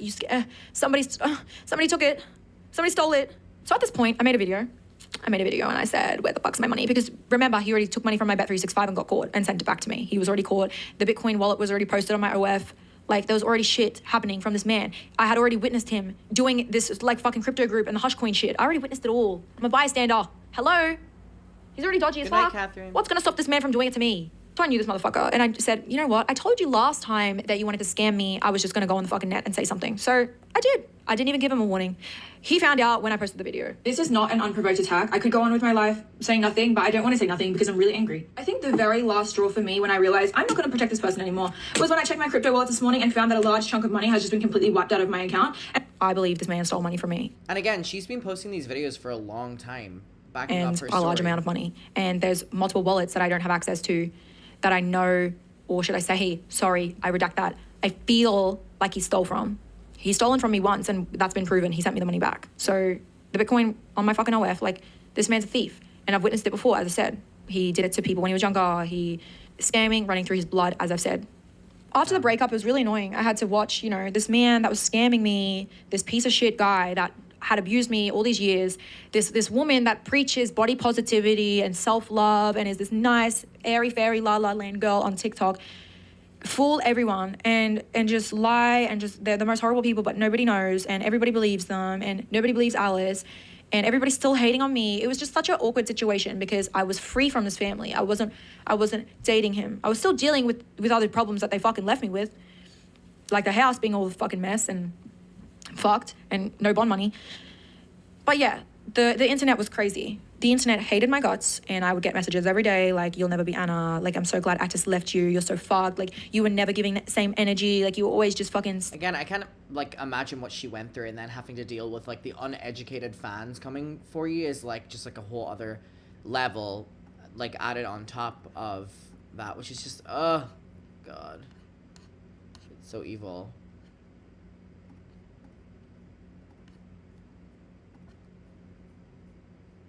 sad and depressed and negative, all you do is post negativity, like saying that like all I did was post negativity, and also not to mention at the time I was posting positive stuff. So these people just love to bully me, love to see me push down, going off the base of what they knew about me, which was in the background of Anna's content, because they never fucking cared to watch mine. And if they did watch mine, maybe I was a little negative because I was fucking abused. I was so fucking abused and sad and sick. There was something wrong with my fucking head. I had BPD. I don't know if I developed it in my childhood, if I had developed it through that relationship, but I knew I had it. I'm diagnosed.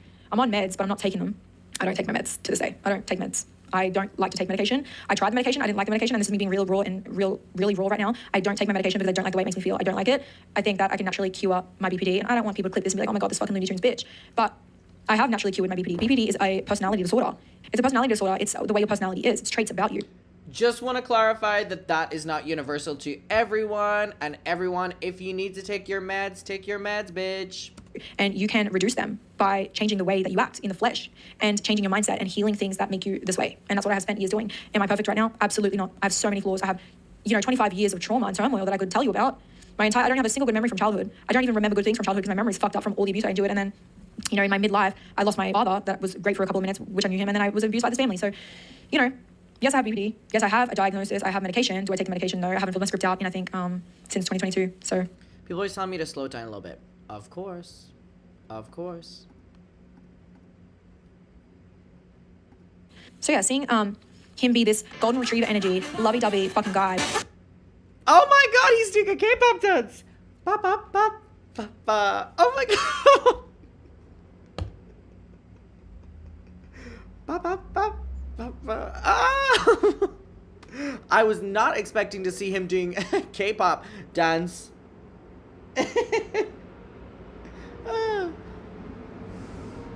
Hello. Wow, that really caught me off guard. It's always the evil ones. Of who Addis is. Hold back on my dumbass bitch ex. Besides being absolutely rich as fuck, I went out on my $4 million balcony. This is that $100,000 wall at my house. Also, look at my new necklace. I was gonna buy pearls, but that's for broke fucks. And his sister is enabling this fucking rebrand. I was watching this rebrand happen and I was... Is that him?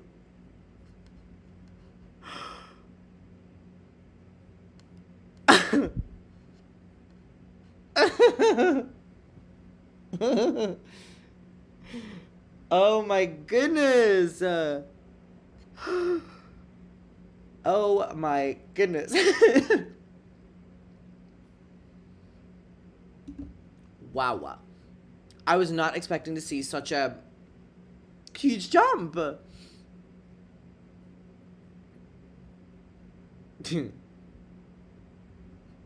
So shocked. And I was like, these people are buying this shit. How does he go from this to this?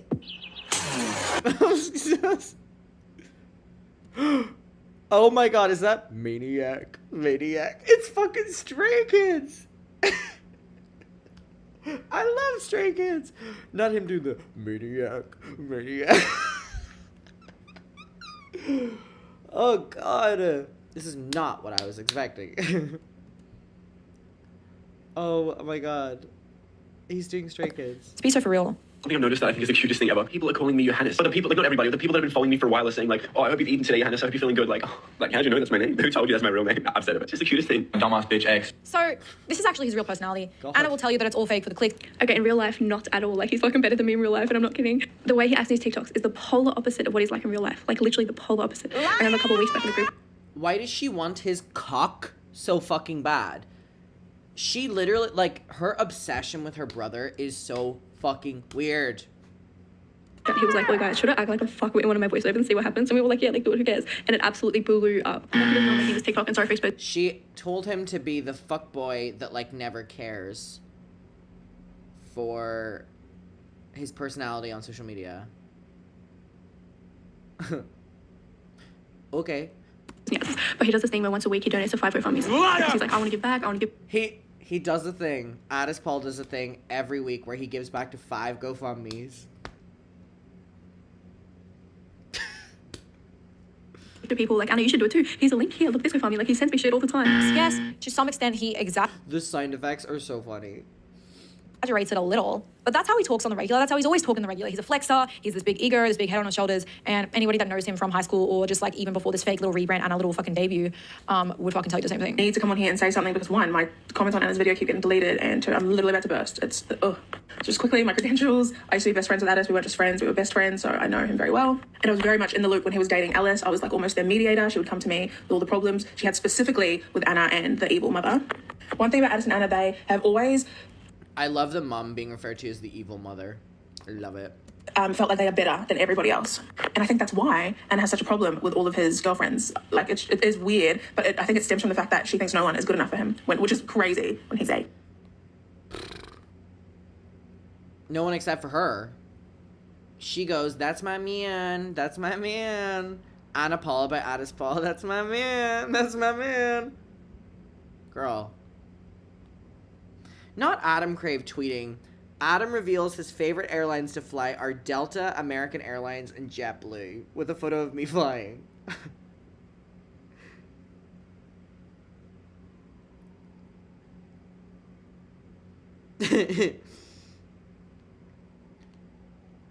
Maniac.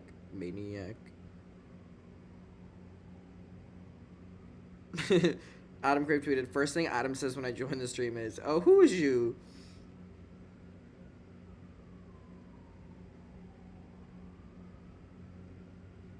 Sorry, I'm being so rude just scrolling on my phone. When I was watching Mikaela's video, I don't know how many times I said, oh my God, they did the same thing to Alice. Oh my God, they did the same thing to Alice. I'm not even here to speak about Addis because obviously he's not a great person and he's also a... But I think since Anna's video has dropped, everyone's like, oh my God, who do I believe? Who do I believe? Anna's calling Mikaela a manipulator, but Anna has been manipulating the internet for years with her nice girl act and her stupid baby voice. She's not a girl's girl, she is not body positive, and she's not a genuinely kind person. She is, however, very smart, very cunning.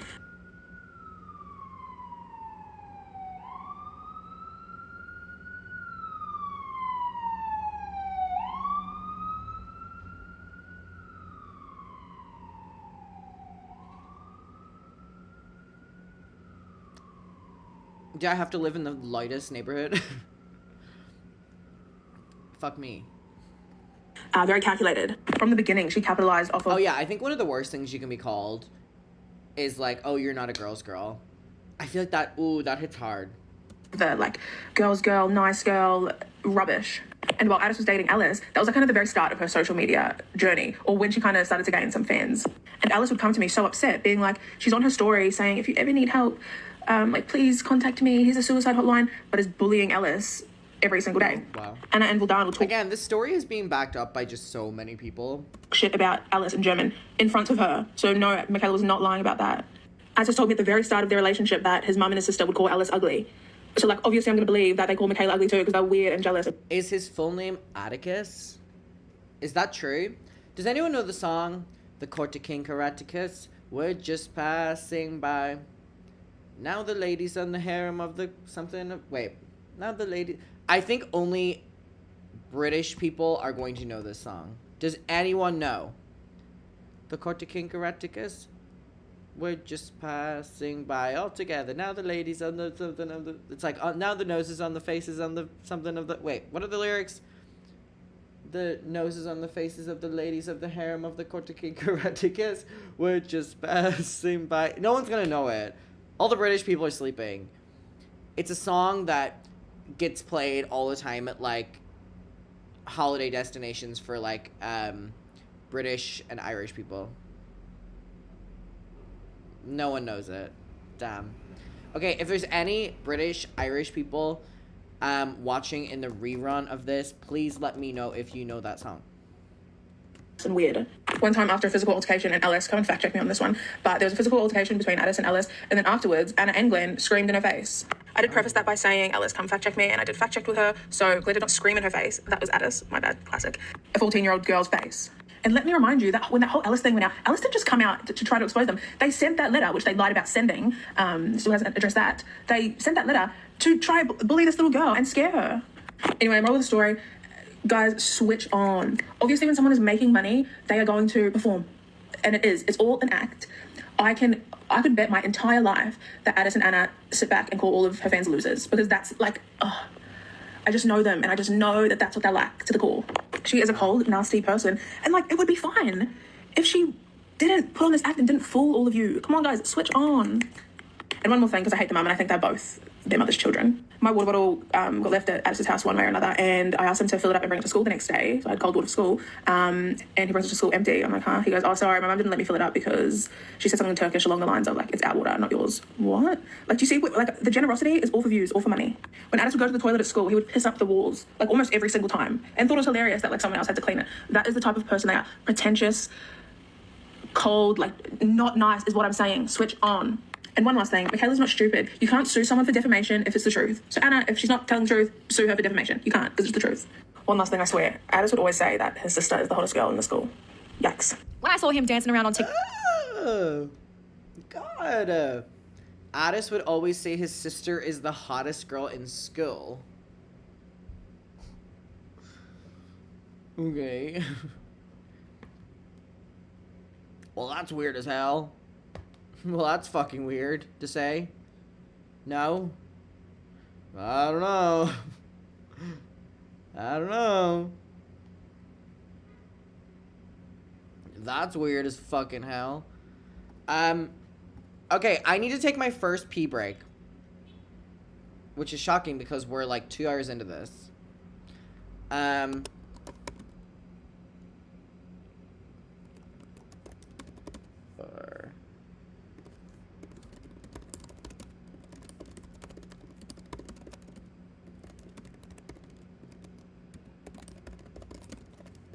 Hold on, I'm cooking. I'm cooking up something.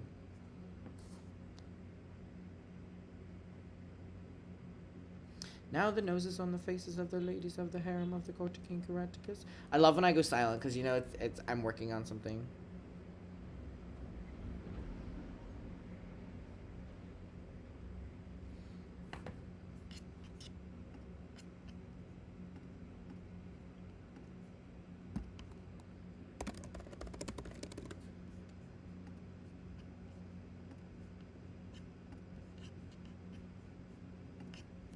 Hold on.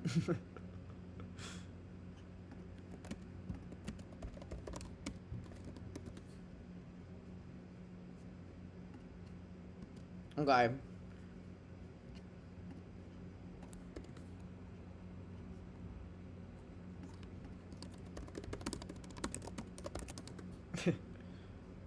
You're definitely making us listen to that song. No, I'm surprisingly not. Don't you worry. Okay.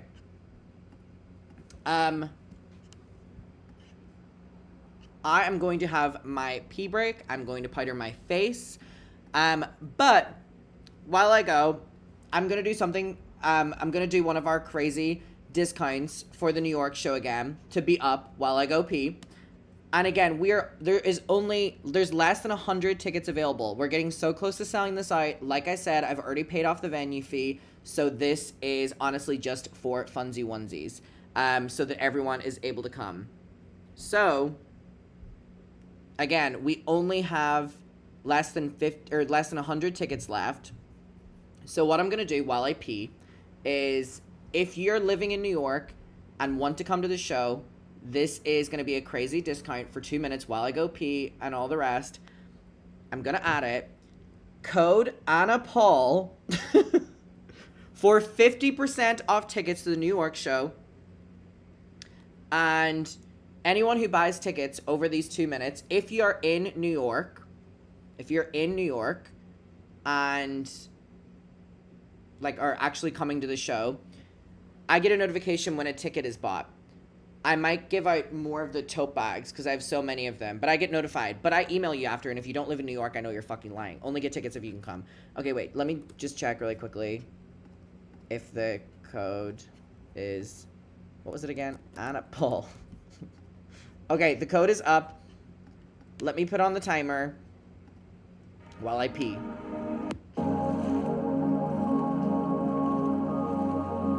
There you go. Code, oh wait, hold on. I need to let you know.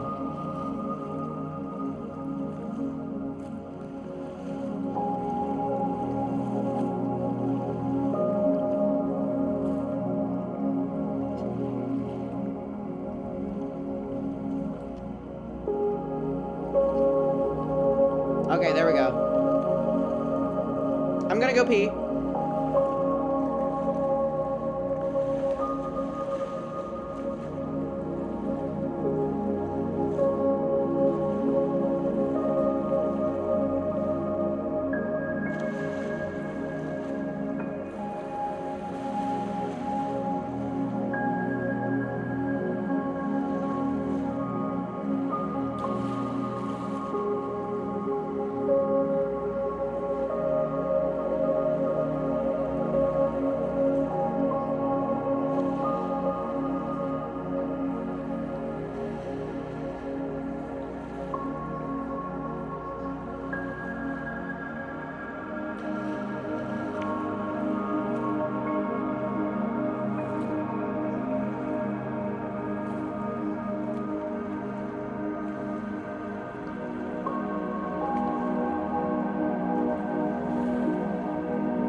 Wait, where is my...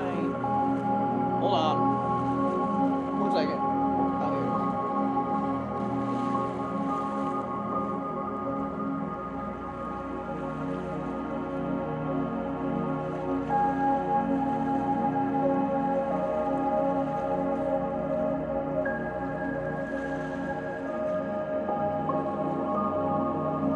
Oh my god. Girl. What are you doing? What are you saying in the chat? Why are you doing?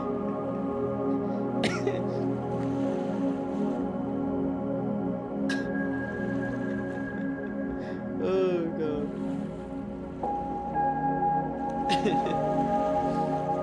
Why are you doing that?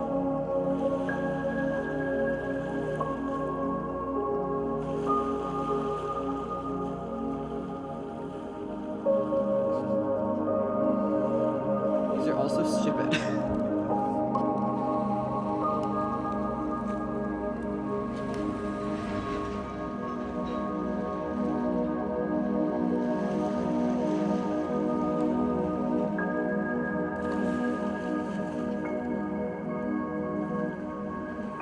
Okay, there we go.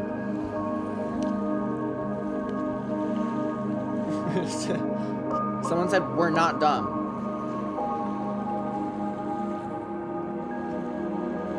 That is enough of that. Someone said we are not stupid, Adam. TikTok to Olivia Rodrigo. Wait, user saying I'm not stupid, I'm divine.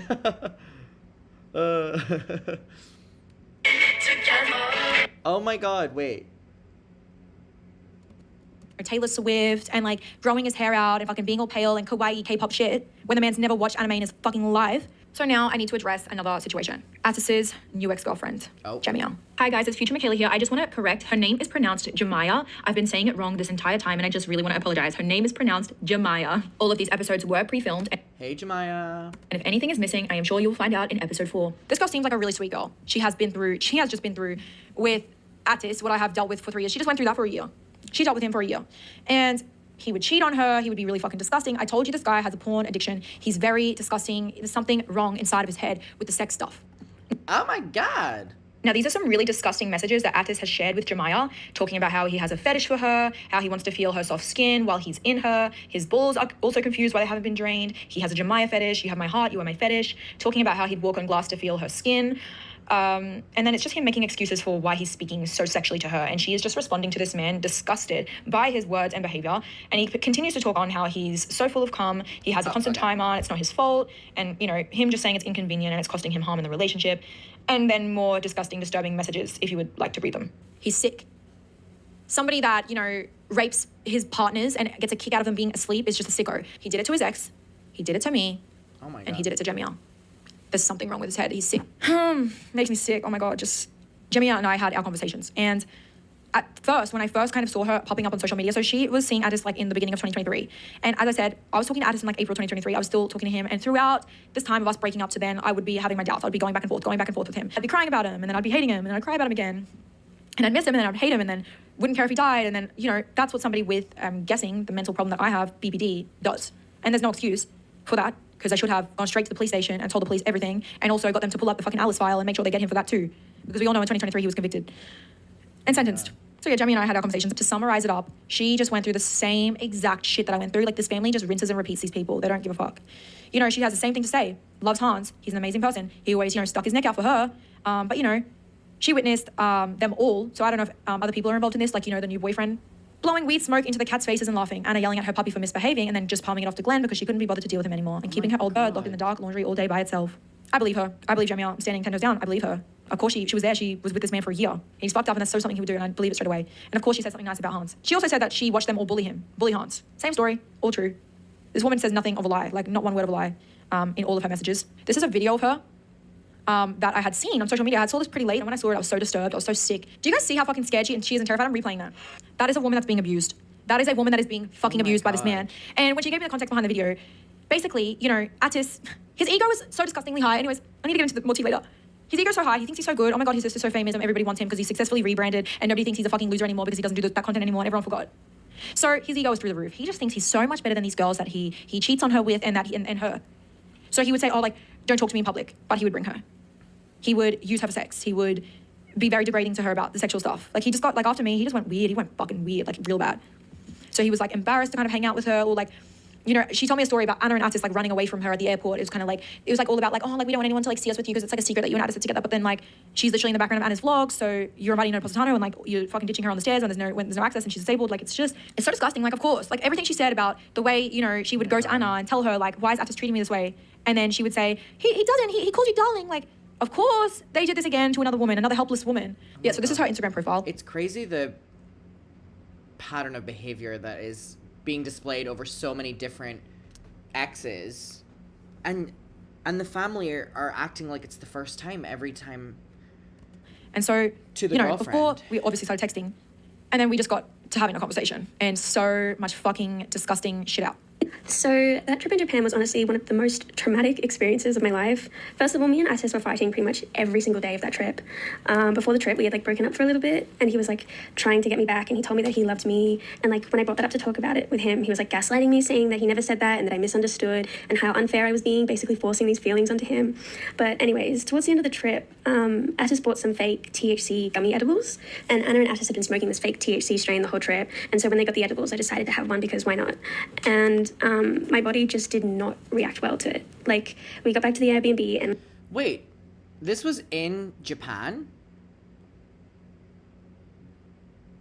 Was this in Japan?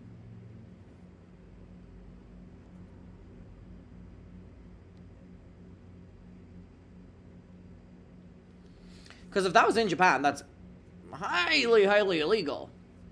And I lied down and immediately had a seizure, and it was so scary because I could feel my heart rate just racing so fast, and I've had heart problems in the past, and so I was so scared that I was gonna have a heart attack or something. So they called the ambulance and they took me to the hospital, and even that was super traumatic. They like stripped me of all my clothes and like strapped me down to the bed, and they put a needle in my arm that hurt super bad, and I had a huge bruise on my arm.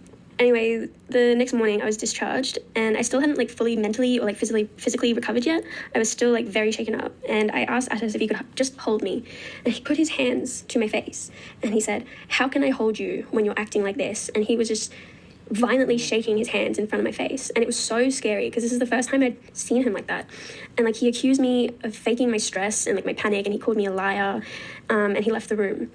And I was so scared and so traumatized. I was calling out to both Anna and Atis, like asking them for help, like, please don't leave me, like, please come back, like, I'm scared. And after what felt like hours, like, I walked around the Airbnb and they left. They just completely abandoned me in this Airbnb for literally hours. Like, they didn't get back until it was dark, and I had no idea where they went. And when Atis came back into the room, he just came up to me and he said, "Pack your bags, we're leaving tonight." And so the entire time at the airport, they just did not look at me. They did not speak to me. They basically acted like I wasn't even there. And on the plane, Anna and Atis were sitting next to each other, and I was sitting across the aisle from them, and I asked Atis if I could sit to him, and he rolled his eyes, and he looked over at Anna and asked if she could swap with me, and we did. And I ended up sitting in front of the flight attendant, and the flight attendant was worried about me, asking if I was okay, and I was lying to her. I was like, "Oh, I'm just really scared of flying," and she helped like calm me down, which I really, really appreciated. And like once we got back to Brisbane Airport, they just completely abandoned me. They didn't turn back to look at me or check if I was with them. And when we got to security, the guy asked me if I was traveling by myself, and I said, "No, I'm traveling with 2 other people." And he was like, "Oh, who?" So I had to like look around and like find them and like point to them. And so they like took us to this like closed off area, and they were questioning me, and they were questioning Atis, and like the whole time I was like defending him. I was like, "No, I just had like a health thing in Japan, and it was scary, and I'm a bit shaken up. Like he didn't do anything to me. Like everything's fine. Like but like obviously the whole time like Atis was like yelling at me before and like being really cruel to me, and they could like see by Atis's demeanor that like something had happened, and they didn't want to believe me. Like they wanted to call the cops to like, because they just didn't want to send me off. They didn't want to send me home with these people. They were like offering to call the cops to like make sure that I got home safely. But I was like, no, I promise it's fine. Like nothing happened. And so like finally after a while, they finally let me go. And I told Atis, I was like, I promise I didn't tell anything about you. Like I just said that something happened to me and that I was a bit like, I had some anxiety. Like I didn't say anything about you. And he was like, wow, great. Like that's just the cherry on top. Like nothing was ever good enough. And I remember like in the car park, he was telling me I couldn't act the way I was because he was really famous and I was making him look bad. Oh my God. And so like he basically wanted me to like fake a smile. And so I said to him, I was like, well, can you like fake care about me? Like, can you just hold my hand so I can have some support? And he immediately hit me with the like, I'm gonna kill myself. It's not funny, but he was basically saying that I was like asking too much of him. And like, just to end it all off, they drove me to the front of my apartment and I just dropped my bag onto the street and then they just drove off. I ended up having to go check myself into the hospital for a while. So yeah, that was really fun. She experienced the same thing. She experienced the Oh my God.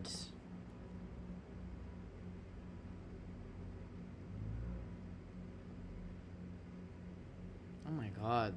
kind of copying stuff, and I don't want to be petty and bring it up, but like, do you guys remember when Anna's personality started changing to this, like, she was mentioning autism, she was wearing these like slogan shirts, and she was being all like quirky and like this autistic aesthetic vibe? I know you guys know exactly what I'm talking about. And of course, when I saw that, I just knew, I was like, I wonder who Alice is dating. Because we all know she emulated Alice before me. And then when she was dating me, she stole my personality mannerisms, like, oh, being broke and like trauma and like stuff like that and like hardships, and then being this empathetic, nice person. And And then it was like this La La Land, super high pitched voice, you know, autistic, slogan shirts. I have a little wizard frog. She looks so peaceful. So this is me. Addis and I bought it as a joke, and now So basically, that any of Addis's girlfriends, she will emulate the personality, or, ooh, that's so. Oh my goodness. This makes me happy. My perfume section, and a girl at a meet and greet gave me this, and she said that she's had it since she was a baby, and it means a lot to her. So I have it sitting right there, next to this little frog and next to this little mouse. I just knew straight away. like, okay, what girl is Addis dating? Because like, who is she copying now? Because she's completely switched up. Anyways, she told me that she spent 90% of her stay in Positano alone in the Airbnb. She would wake up and everyone would be gone with no message or note where anyone had gone. You know, that would happen to me too. You know, like they're always off filming content. If I wasn't around conveniently, who wants to like invite me? No one would want to invite me. So she remembers stopping to her mum because she couldn't do anything. She had no money, no Wi-Fi, couldn't get anything to eat either because she was fucking obviously left there alone in a foreign country. She also has there's a post on her Instagram going into more detail about her disability and something that she suffers with. She has a chronic pain condition where she has chronic pain. That's kind of like, I don't know for sure, but kind of like unexplained pain. And she gets flare-ups. And, you know, when she told me that, she didn't tell me the next details until a little bit later, but when she told me that she has that, I knew, I was like, oh my God, I know how that family, I could just tell how that family treated her, you know, always walking in front of her. She's always exhausted, always talking shit, always making her have a hard time or feel like she's an inconvenience. I knew it because that's how I felt sometimes too, because, you know, we're doing this intermittent fasting and I didn't drink coffee at the time, so I was just fasting with water and I was fucking exhausted compared to these motherfuckers on a cold brew nitro. If a flare-up ever happened in public, Atis would scold me, telling me I'm making him look like a criminal because I was crying in pain instead of laughing. His poor dad had to carry me all the way back to the cruise ship while Atis complained the entire time. Oh my God. This man has fucking overstimulation issues to the point where if we're at a restaurant and the food's not completely perfect, he starts to spaz out, starts to skits out. Like, you know, she told me a situation where they were they were somewhere and he was so hot that he ripped his shirt off his body because he was getting so overstimulated because he starts to just freak out and start to get really angry and aggressive. Like, chill out, buddy. Chill out, dude. And I know that that's so typical him. Like, dude, of course. And she said some stuff about her new boyfriend, which she posts, and I'm allowed to say names because she posts this man and tags him for the public to see, Americ, which is 5 years younger than her, which she met when he was just about to turn 18, or I think he was actually still 17 when they first met. Because don't forget that, you know, this is all public information. The horse riding, you know, the whole timeline in her vlogs. This girl's an internet personality. This information is not hard to find. She starts riding horses, and she's at this fucking equestrian center with these random people like Grace and Estelle, which are these friends that she was posting for a little while after the breakup with Glenn. You know, she started to post with these people while she was dating Glenn as well. Anna is 26 years old, about to be, and this man is 21. Do the math. She also brought that man around, Glenn, which he's now dating, whatever. I honestly feel so bad for Amric. He is actually such a nice person and made sure I was always included and listened to me when I explained my disability. An example is I said it makes me sad when I'm exhausted and I look up and everyone is walking 10 meters ahead of me, so he made the effort to slow down and walk next to me when my own boyfriend couldn't. He has turned into Anna's personal slave. She makes him do almost everything for her, but I don't know, I think he doesn't mind because he gets free and gets to travel the world. So, I mean, I was supposed to get into this a little bit later, but the things I witnessed with Anna and Glenn, I mean, this is not coming from Glenn. Personally, as I said, I'm not saying anyone's told me anything. But this is shit that I witnessed with my own two eyes, and everything I'm saying regarding Glenn and Anna's relationship is my opinion based. As I said, Glenn and I have had our conversations, but nothing that I'm saying is coming from Glenn, and I don't want you guys to run after him, and I don't want you guys to run to him and expect him to speak, because if he's not already speaking right now, then he doesn't want to, and respect it. Have some respect. And I want the fucking Anna Paul stands to get off Glenn's back and stop fucking hating on him too, because I'm so sick of seeing it. So yeah, now Amric's picked up the slack because Glenn's gone, which Glenn was Anna's slave too, and she didn't fucking pay him well. She said he's the son of the people who own the horse property Anna's horse is at. And while she was there, she started to develop a crush on him. Emotional cheating? I don't know. But the breakup came soon after the horse and the horse riding lessons. So the timelines overlap. I'm going to go on the record and say that Anna cheated on Glenn. We know that. Well, I know she's cheated, and I've heard from a very close fucking source that she 100% cheated on Glenn. Is it my tea to tell? No. But it involves someone that I care about, Glenn. And is he a victim as well of the bullying that the internet has fucking done to me? Yes. I see bullying towards Glenn every fucking day in my comment sections, and I'm so sick of it because I know Glenn, and Glenn's a quiet person. He's not going to get on here like me and start yapping on about Anna and shit that he saw or whatever. He's never going to speak, and don't expect him to. But just know that man got fucking cheated on, and while I wasn't around to see whatever happened between them, he wasn't treated the best. She was paying measly amount of money every week, like money he wouldn't even be able to live off, and made him move away from his family and quit his job in the town they lived in, all to just like be a fucking puppet for Anna. Also, another thing Jamia told me is that she remembers early on, before Atis had introduced her to Anna, she jokingly said that she should start an OF because she was broke. He immediately called her saying he knows how to run one and can help her. Oh my God. Oh, this is so weird. This is really, this is something I had to else. clarify. She said I had to clarify I was only kidding, but knowing now what he did to you is so scary. Like, as I said, this man's a fucking pimp. He had an OnlyFans management, apparently, and, like, doing all the shit. I mean, he was doing it to me as well during the relationship. There's no doubt in my mind. He wanted to kind of replicate what him and I had going with this girl, Jamia, as well. It's just, yeah. Obviously, when I had heard from Jamia, because Jamia sent me a story of something that happened to her, I had sent Hans Paul a message because I was like, oh my God, he did this to his ex, he did this to me, he did this to the next girl. And, you know, Anna, she's done the same thing. She's convinced this girl to stay because of his suicide attempts. Me too. convince me to stay because of the suicide shit. She would convince this girl, like coerce her to stay too, and just like try to convince her it's all good, it's all fine and all normal when she's going to Anna for support. I did not want another woman hurt. I didn't want another woman hurt. So I sent Hans Paul a message and I said, Hans, I'm genuinely concerned for women. You need to talk to your son. Everything he has done to Alice, me, and now Jemia is messaging too. Again, these are all messages and videos and everything from all of this happening. Like, the amount of shit Mikaela is able to pull up to, like, further prove her point is crazy. Girls are showing Snapchat photos of Addis and all these disgusting things he's sending them. He hurt us all. He's genuinely dangerous, Hans. Something is wrong with his head. You need to do something. He will seriously hurt a woman one day. I'm warning you. Do something before it's too late. This man is willing to like meet up with random girls and pull up in his car to do something. As I said, he's a rapist. He's been sentenced for it. He did it to her. He did it to me. He's done things to Jemia. He's actively on these apps running around doing this crazy shit. Anna knows about it all. She knows that her brother's convicted. She knows that I have come out on the record and I've said in front of her face, Attis, well, you did that to me too. And I'm sick and I'm bleeding and she knows I'm fucking in bed all day because of it. Like, she knows that he hurt Jemia because she fucking witnessed half of it because it was all traveling and they're all in the same Airbnbs, walls are thin and shit. And another thing is he was punching up a wall with blistered knuckles, which is in one of Anna's vlogs, which Jemia is also in the same frame because he was punching a fucking door because of some shit fight that they were having that morning. So some context for this story that's important. The day before, we were in a different part of Sicily and we had taken like the wrong directions and we ended up having to go down this huge flight of stairs and we had to rush because the gates were going to close for the cruise ship soon. And so we didn't have time to like take it slow, like take breaks. Like we literally had to run down these stairs and I was in so much pain. I was bawling my eyes out the entire time. It was just awful. And so that night, I talked to Athos. I was like, hey, like, I'm in heaps of pain and tomorrow's going to be really hot and I'm just really worried that something's going to happen and you're going to abandon me. And he said to me, like, no, don't worry. If something happens, I will figure it out. So don't worry about anything. Like, we'll come up with some sort of compromise. And so that, like, relieved me a bit. Like, I was like, okay, so he's not going to abandon me. Everything's fine. I can rely on him. And so the next day we were out and I started getting really lightheaded and I just really wasn't feeling good. And Attis asked me if I wanted to go back to the boat. And at this point I could bet, like, my vision was going white, my ears were ringing, and I just nodded and I just started walking to the direction of the boat. And I had gotten across the park and I was like, I couldn't take it anymore. So I like started resting myself against this tree and I was just on the verge of passing out and I saw this man from a cafe come running out to help me. And I like came back. Like, I had no idea how much time passed or whatever. I didn't know what was happening. There was just a whole bunch of people surrounding me, like speaking in Italian, and like they were splashing water on my face, and I was crying, and I was scared, and it was really hot, and I was in so much pain. Like, and I look up and I can see Attis, Anna, Emmerich, and Hans were still in the same place. I thought that they had followed me. At least Attis would follow me, you know? But they stood there and they watched me walk across the entire park, and then they watched me lean against this tree, and they watched a stranger come up to me, and they watched me pass out, and then they watched all of these strangers surround me, and they did nothing. And it wasn't until a little while later that they finally decided to come over to me and say, like, hey guys, like, she's with us, like, don't worry, we'll take her from here. And some of the people didn't speak English, some of them were like English speaking, some of them were from Brisbane actually, I think, and they were on the same cruise boat with us. And they were just like really concerned, like they wanted to call an ambulance, some of them wanted to call like a police to like escort me back to the cruise ship, but they were like, no guys, she's fine, like just she's okay, like we'll take her. And so Attis had lifted me up from the ground and my legs were really, really weak, like I could barely stand. So I needed help walking, and so Attis was like carrying me and he was saying to me, like, can you stop crying, like you're gonna, like, everyone thinks that I'm kidnapping you, and just like guilt tripping me for being upset, being scared and being in pain. Like I was like so happy to see him until he was like making me guilty for being in pain. And so he was just getting super frustrated and super angry, like he was yelling and like making a fuss, like going like groaning. I mean, like everyone thinks that I'm kidnapping her, everyone thinks that I'm a criminal. Like it wasn't just me and him, like it was me, him, Anna, Emmerich, and his dad. Like they were all there with us.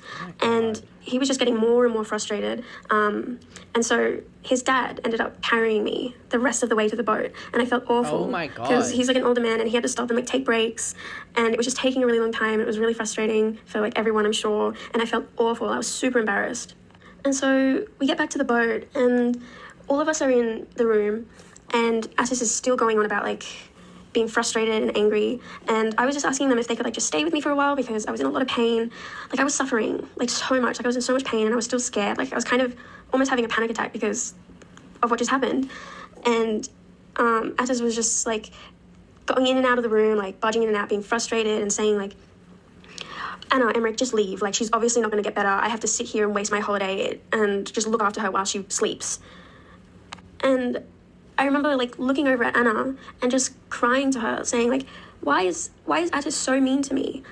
And she was like, oh no, like, he's not mean, like, he loves you, like, he calls you darling. And, like, obviously, like, I don't have any close relation with Emmerich, so he was just kind of, like, standing by the door, just, like, looking over me, like, sad. Atis was constantly in and out of the room, like, storming out, like, groaning and, like, being frustrated, you know, like... And then finally he was like, come on, guys, let's just go. Like, she's obviously not going to get better. And so everyone just left.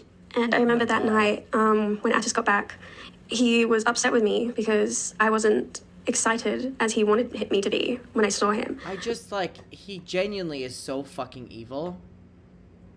And it got to the point where Atis was screaming and yelling in my face. Like, his face was going red by, like, how angry he was. And he was, like, shaking his fists in my face and just, like, messing things up and, like, just... And it was just so scary. Like, I remember being, like, absolutely terrified. And on the last day of the cruise, he just couldn't stop yelling and he was screaming. And I knew everyone could hear us because he was screaming so loud and he was screaming outside in the balcony. And, like, oh my God, again, this is just, like, repeating stories, which, again, you know, confirms stories. It was, like, right outside. Like, I could hear people, like, walking and leaving outside, like, getting ready to get off the cruise. And so... me and Atis had gotten off the cruise ship before everyone else did, and so everyone met us outside, and they could see that I was sitting away from Atis, just bawling my eyes out. And they came over to me and they were like, oh my gosh, what happened? Like, is everything okay? And I told them, I was like, me and Atis were fighting and I'm scared. Like, it was so scary. It was, like, traumatizing. Like, he was punching the walls and screaming in my face, and Anna was there. She heard everything. Like, she could see the blood on Atis's fist. And then, like, an hour later, she's filming that TikTok of him, like, look how happy we are, like, look how, like, great everything is, like, while I'm behind the camera crying to their mum about how Atis is treating me and how terrified I was of him. Oh my God, his hands are How many women is Anna Paul going to see get abused by her brother before she fucking does something about it, instead of fucking enabling his behavior and posting him and plastering him on her fucking vlogs, to where these girls probably see Atis on Tinder and think that, oh my God, this is such a good guy, I'm going to go meet up with him just so they can get, like, used for sexual stuff and maybe even potentially hurt and abused, because God knows these people with these weird porn addiction, crazy, like, you know, it's just like a murderer that is a serial killer, but he starts off with animals, and then he goes to, like, children, and then he goes to, like, adults, and then it's doing it to 20 people a day, and then he's, you know, these people are sick already in the head. At what point does it progress to get worse? It's getting worse, and we can see that it's getting worse, but Anna doesn't give a fuck. I'm watching her post him actively, you know, all over TikTok, this complete fake fucking person, and all the while she's being fake too. Like, I also sent a message to Anna as well after I heard Jemia's story. Sorry, also, I love these gummies. They are literally, like, immune system support ones, like, actual ones. I love them so much. I love that in America, when you get, like, health gummies, they are just taste like sweeties. Like, this just tastes like gummies. I want the good flavor. It is 2 a day, right? Serving 3! Yee, I can have 3. Okay. They are so yummy, and they're literally, like, B12, like, fucking... The way this probably doesn't do anything for my health, but it's good as hell. I recommend these little bitches. And I said, how could you bring your convicted rapist brother around your 8, 9, and 10-year-old fans during all of those meet and greets, ticketed events with Stacks and Paulie events? Anna, you were truly disgusting for that, subjecting young children to potential harm. Get another assistant instead of bringing a criminal around children. I didn't mention Jemia at this time because I just didn't want them to hurt her or comfort her or anything like that. But obviously I had no problem sending that to Hans because I know he wouldn't say anything. But, like, of course she didn't reply. Of course Hans didn't reply. Like, nobody fucking replies. They just ignore until everybody forgets. Everybody forgets because everybody forgot what he did to Alice. And nobody knew what happened to me because I never fucking told anyone because I'm a weak piece of shit person. No. And you know what? I kind of blame myself. You were also going through it as well. You know? So you can't say that about yourself. Now I'm going to take 2 Lemmy Tones. My favorite thing to do whenever I get really hungry is, like, take gummies. Because I feel like I'm, like, eating sweets, but I'm, like, actually doing something good for myself. Let's take 2 Lemmy Tone.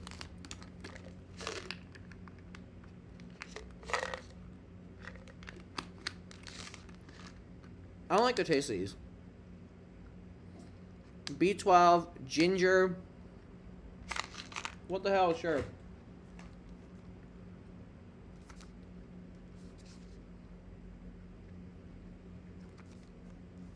I've actually never tried these ones yet.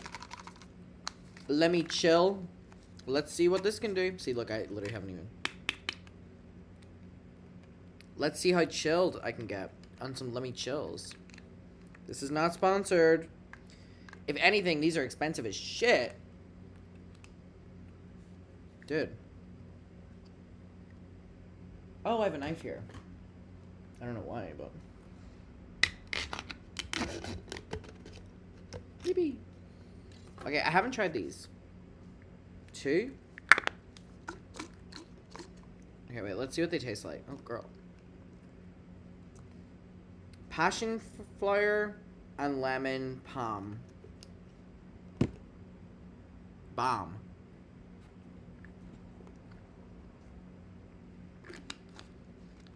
Well, they're very soft.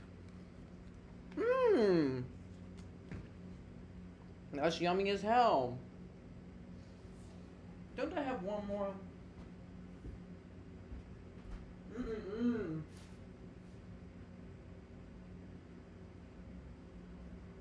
I don't know where my other ones are. Don't get me started. In a second, I'm gonna move on to the Tums. These are delicious. I love Tums. For what happened to Jamia, because you know what? If I opened my mouth loud enough, mouth loud enough, maybe these women would know and not want to fucking... You're eating straight up candy. They're not healthy at all. You know what? I'm happy. Be around him and so they can get hurt. Like, you know what I'm saying? Like me with Alice. Oh wait, just bought meet and greet for Boston. Oh my god, can't wait to see you. I was already getting abused beforehand, but you know, she told me and she posted stuff. She was posting it and I knew these things and I stayed and like whatever. But I could have prevented a lot of this shit from happening by just posting earlier than I did. So I'm trying to right my wrongs. I'm posting right now. I'm telling you guys, this man is a convicted person that has done shit to women. And he's done shit to me. He's done shit to Jamia. And he's probably dating someone right now. And it's probably happening right now. And she's probably crying to Anna. And Anna's probably convincing her to fucking stay right now. And if you are somebody that's dating Addis and you're watching this out of curiosity, you need to run so fucking far away. Now, I'm going to talk about Glenn. I'm going to talk about Glenn for a little while. Just a little bit, because I don't want to say too much. This is a Christmas photo of us all. I think it's so funny. It's so long ago.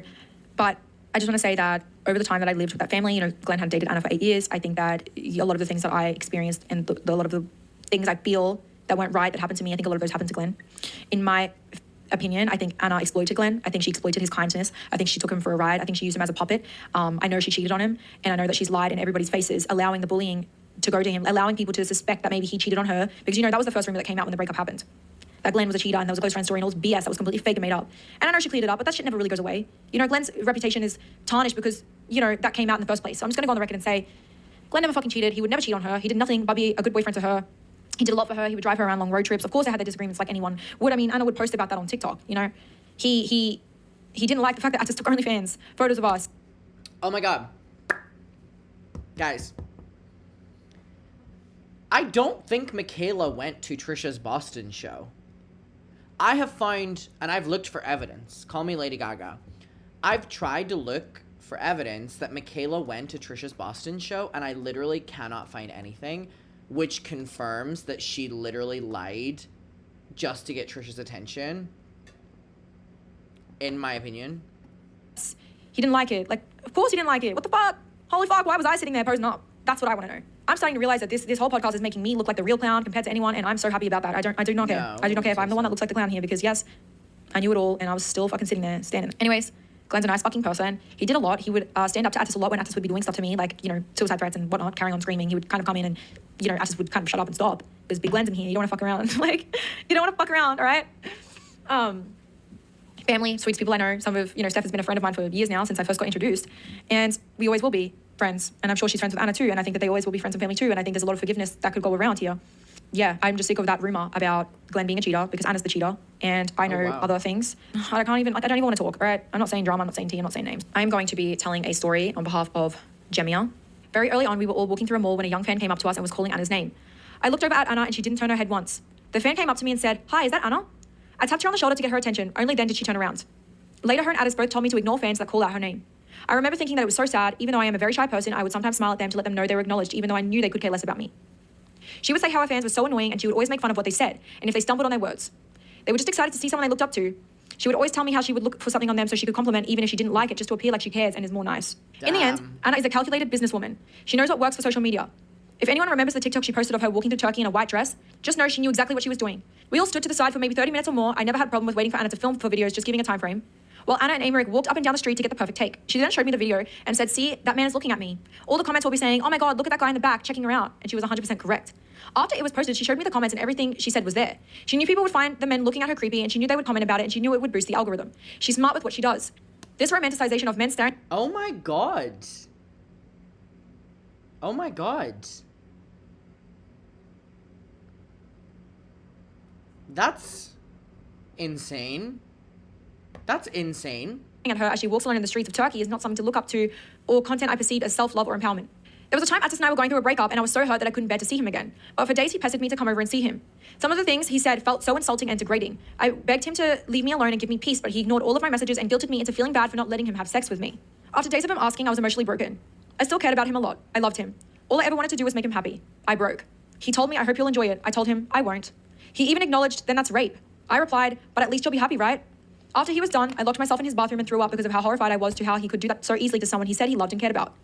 Still days after, he would continue to ask for sex. It was tormenting. He never truly apologized or acknowledged what he did to me or how it made me feel. Being disabled, I was always expected to take the short end of the stick. I would feel left out and told to just feel happy that we're happy. I had no option but to oblige. Even when I begged not to be left alone after a health episode, I had no choice. It felt like asking for a compromise was like asking for him to perform the most heinous acts of man.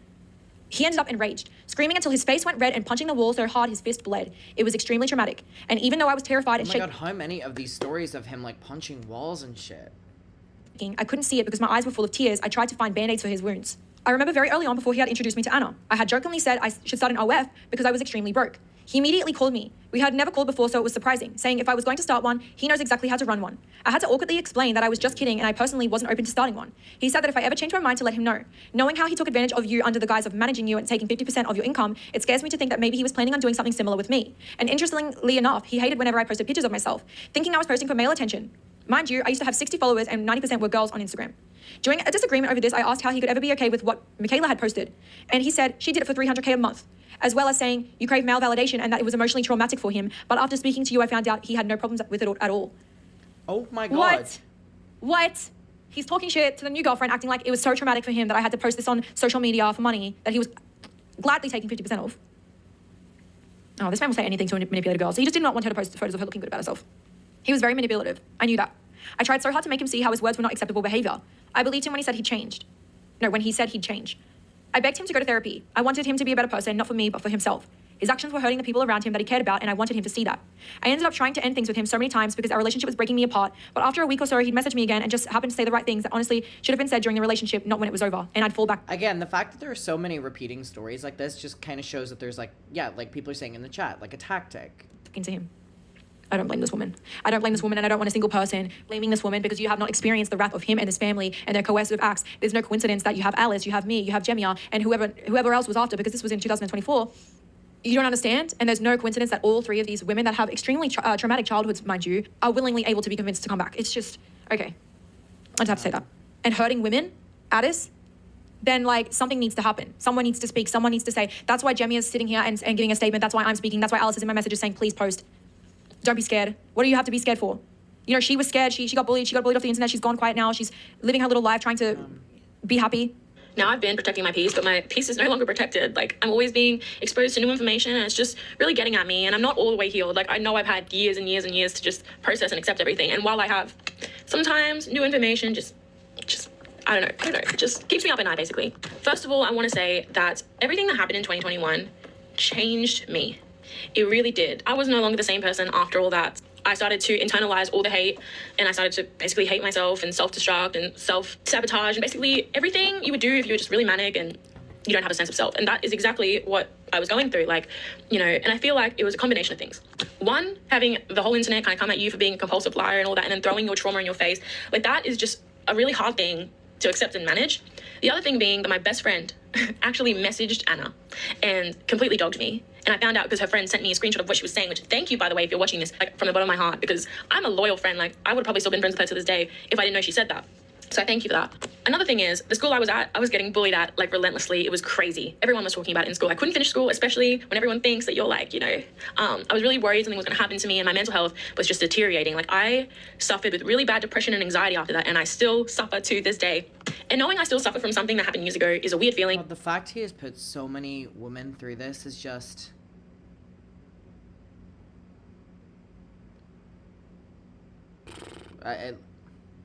and the fact that Anna keeps exposing him to her young audience as well, that is mainly probably made up of women.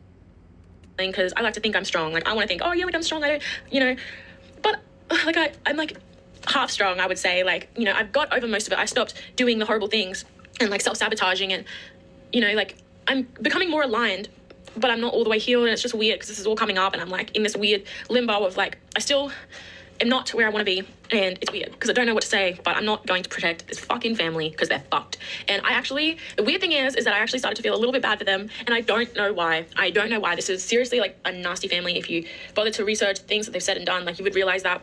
But I just want to show you guys. So everyone was saying I was cancelled in like March, because that's when it all came out, and like after then everyone was commenting, shut up, you know, all the hate comments started March onwards. You know, anytime I would say anything about that family, about even receipts, no one wanted to hear it. So I have to actually filter out my comments. So these are all the words that I had blocked off my comment section for years. God. So how did this all come up? So they won, right? I lost. Everyone believed them. They have the money, they have the fame, they have everything, and I'm just the liar. I didn't even get to finish school. Like, I really had nothing, and they were still talking about me. Keep in mind, I was 17 at the time. They are actively bullying a 17-year-old girl. They already showed up to my house when I was 14, but anyway. So this is Addis sending my TikTok into their group chat a year after everything happened, trying to do winged eyeliner and makeup and have her tits out on a video. Guys, do you guys see why I absolutely fucking hate this? And that's Anna saying, take the money and go. Also, I wanted to briefly mention that Anna is saying shut up and take the money because Addis actually messaged me through Mikaela's account saying, like, offering me $42,000 during a mediation to help resolve the whole thing. Yes, I was 17, $42,000. Like, that's good money, but I just want to let you guys know I didn't take it. I want to remind you guys that they had power, fame, everything. And they wanted to come for me, and I literally had nothing. I didn't even have my own identity at that point. And I just want to show you that because, like, in case you're like, oh, I feel a bit bad for them. They did not feel bad for me, not even in the slightest, and they still continue to bully me. So this is Anna also lying in a comment section about the age gap. And she and her brother have the audacity to call me a liar. She's lying. Also, I'm so thankful that Addis's old friends actually came forward helping me with evidence because they knew that I was telling the truth. Everyone from Ryby knew I was telling the truth. The only people that didn't want to believe it are the people that loved the Pauls so much. Those are the only people that didn't. And then once that video came out and that I was accused of being a liar, everyone was just like, okay, let's forget it now. Let's forget it. And it was just really horrible. So this is proof of the message. Addis sending it on Mikaela's phone. Now, before you're like, oh, but how do you know it was Addis? Addis never, ever reached out to me on his account or anything. I know that he needed a way, but he couldn't do it himself. So I 100% believe that he was the one always messaging me via Mikaela's phone. Anyways, back to what I was saying about how lucky I was to have Addis's friend basically expose some of the messages of Addis preying on me when I was in year 7. This is a real message that he sent to one of his friends back when I was in year 7. I was 12 years old at the time. This is another one saying that he's been waiting for me. Is she 14? I know how I was in year 8 and 10. What the fuck? And then he knows my age. It's weird because you don't know my age any other time, but anyways. Now this is really, really petty, but I saw it on TikTok. I have the receipts. I need to show you. You know, I've never looked at anybody and thought that they're ugly. That's a fucking straight up lie. Your brother said that you called me ugly. I was 13 then, by the way. She was 18. The acknowledgement of the age is fucking insane because, again, so many people in an attempt to get out of this will be like, I didn't know the age, I didn't know the age, or people defending them will be like, they didn't know the age, they didn't know the age, or they lied about the age. So the fact that there's acknowledgement with him talking about her age and her being so young and just like, oh my god. Oh my god. Could never be me. But I just wanted to show you guys that his friend did message me. I just don't want to get her involved because, like, I'm sure she doesn't want to be involved, but she also sent me photos from during formal. Guys, I stayed with him for so long because I actually loved him. He never loved me. He just has always been a narcissist, and he just saw me as an extension of him basically and just made me whatever he wanted. Which just sucks because I was just too young to know it at the time, but I was being love bombed heavily, and I thought I would show you guys some proof of me being love bombed. First of all, this is before we started dating. This is like on one of my old like burner Instagram accounts. He just had a weird obsession with sending me photos of him crying, and this is him like love bombing me. Yeah. Like, and by the way, these photos were from him crying because he was so scared to lose me and whatever. Like, oh god. And I saved it thinking like, oh my god, he loves me. If you thought I was done, you're wrong. I just want to show you some messages that he would send me. This is like him. Like, it's clearly manipulative now looking back on it, but at the time, I just had no idea. Like, this one's so concerning. He's like, how quick you stopped being mad and started being understanding and nice was seriously the biggest turn on, not sexually, but with my feelings and love. Oh my god. I'm guessing we had a fight, and I How quick you stopped being mad and started being understanding was the biggest turn on. Oh my god. Being mad at him. I feel like this was over the fact that when Anna called me ugly, by the way, because I was really upset about that, and he gaslit me and made me apologize to his mum. But anyway, this is just another, like, love bummy ass message. I'll throw myself off a bridge to protect you. Like, what is his obsession with violence? Like, I want to shoot something. He's always had, like, tasers, knives, and whatever, like... It's actually really cringe. Now, of course, there was a lot of proof from during the relationship submitted to court, so I'm not going to show you those on here. The court case is done, but I just want to show you guys what love bombing looks like from this fucking loser. You know, she messaged me a lot about the copying stuff. You know, Jamie likes F1. All of a sudden, Anna's doing F1 and she's getting invited to the F1 championship, and Anna just always copied everything Jamie did. I'm so sorry. And as I said before, I didn't want to gossip. I didn't want to bring it up. But as I said, it's a pattern, and that just shows there's something there. There's something in her head where she feels like she needs to be who her brother's dating. I'm so sorry, but that's just the truth. Which is just like, first of all, there's such a pattern of this now where like I fully believe it, but I'm like, girl, that's so fucking weird. So weird. Oh my god, yeah, everyone, please like the YouTube video, as in like this stream. Please like it. It really helps the stream. And also, please comment a tomato, because Addis is literally the worst person in the entire fucking world. I don't care if it comes across as drama, because she would copy Alice and she would copy me and she's copied Jemima, and it's very fucking weird because I never said anything about the copying. Sorry, just the concept of like your sister copying the personality of each girlfriend you have at the time of you dating that girlfriend is... Okay.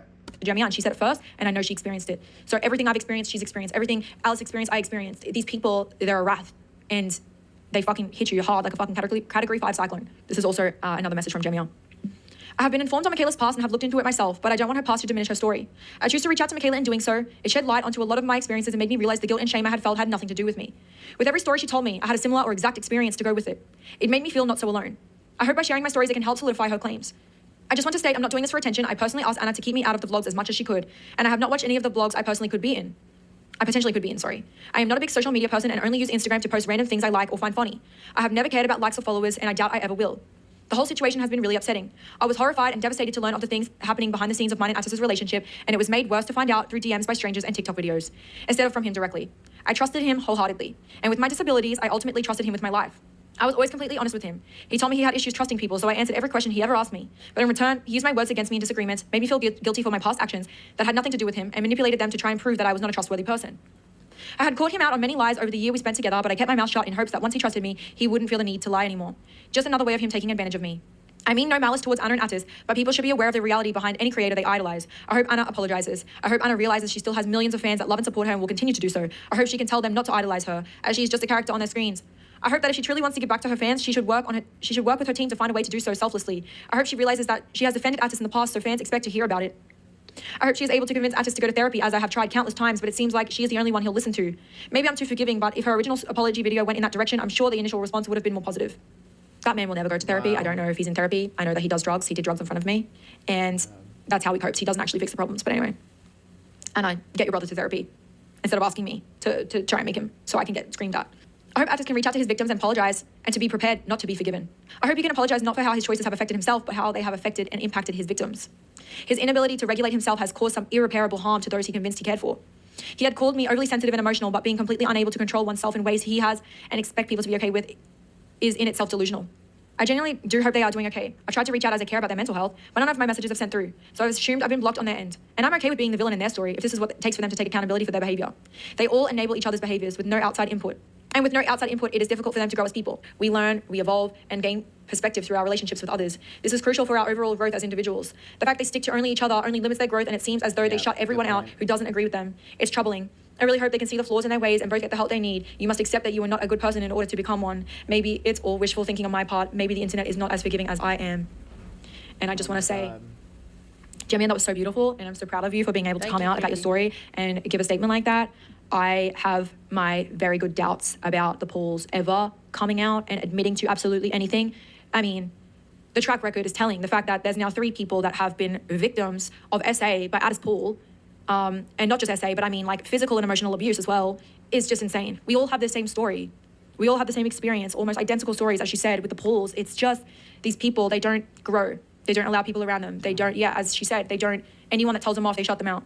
You know, once this is posted, there's going to be a lot of shit. There's going to be a lot of shit. I don't want anybody going to Jamie. I don't want anyone coming to me, and I don't want anybody going to Alice. I want everybody to be going to the Pauls' social medias and telling them that they need to at least acknowledge and accept and be able to grow from this, because they've caused me a lot of damage. And I'm going to get into that in a second, but it's not just me. It's Jamie. They've ruined Alice's life. I have such severe mental health issues now from the shit that I experienced with Addis and Anna and that family in the 3 years that I was around, that has affected just the way I am.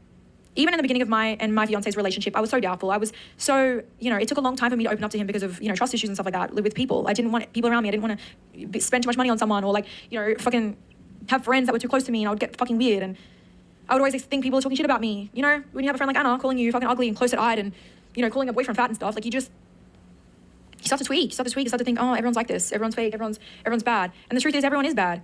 Everyone has bad to them.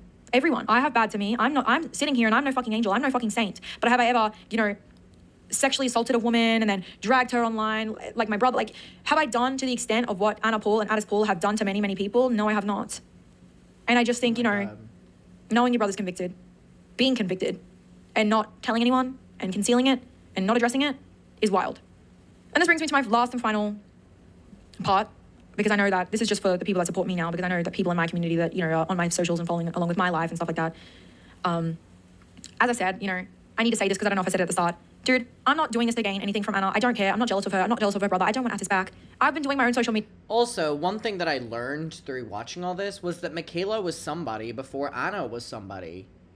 For a long time. I've been doing social media a lot longer than these people, and yeah. Boy, I've been getting views, I've been getting numbers. I don't need to talk about the Pauls in order to get those. I don't care. And if anything, this is just bringing me unnecessary hate and stress. Like, look how fucking sick and skinny I look. I sat in this bed on my birthday and cried. Like, I didn't do this because I was going to gain anything.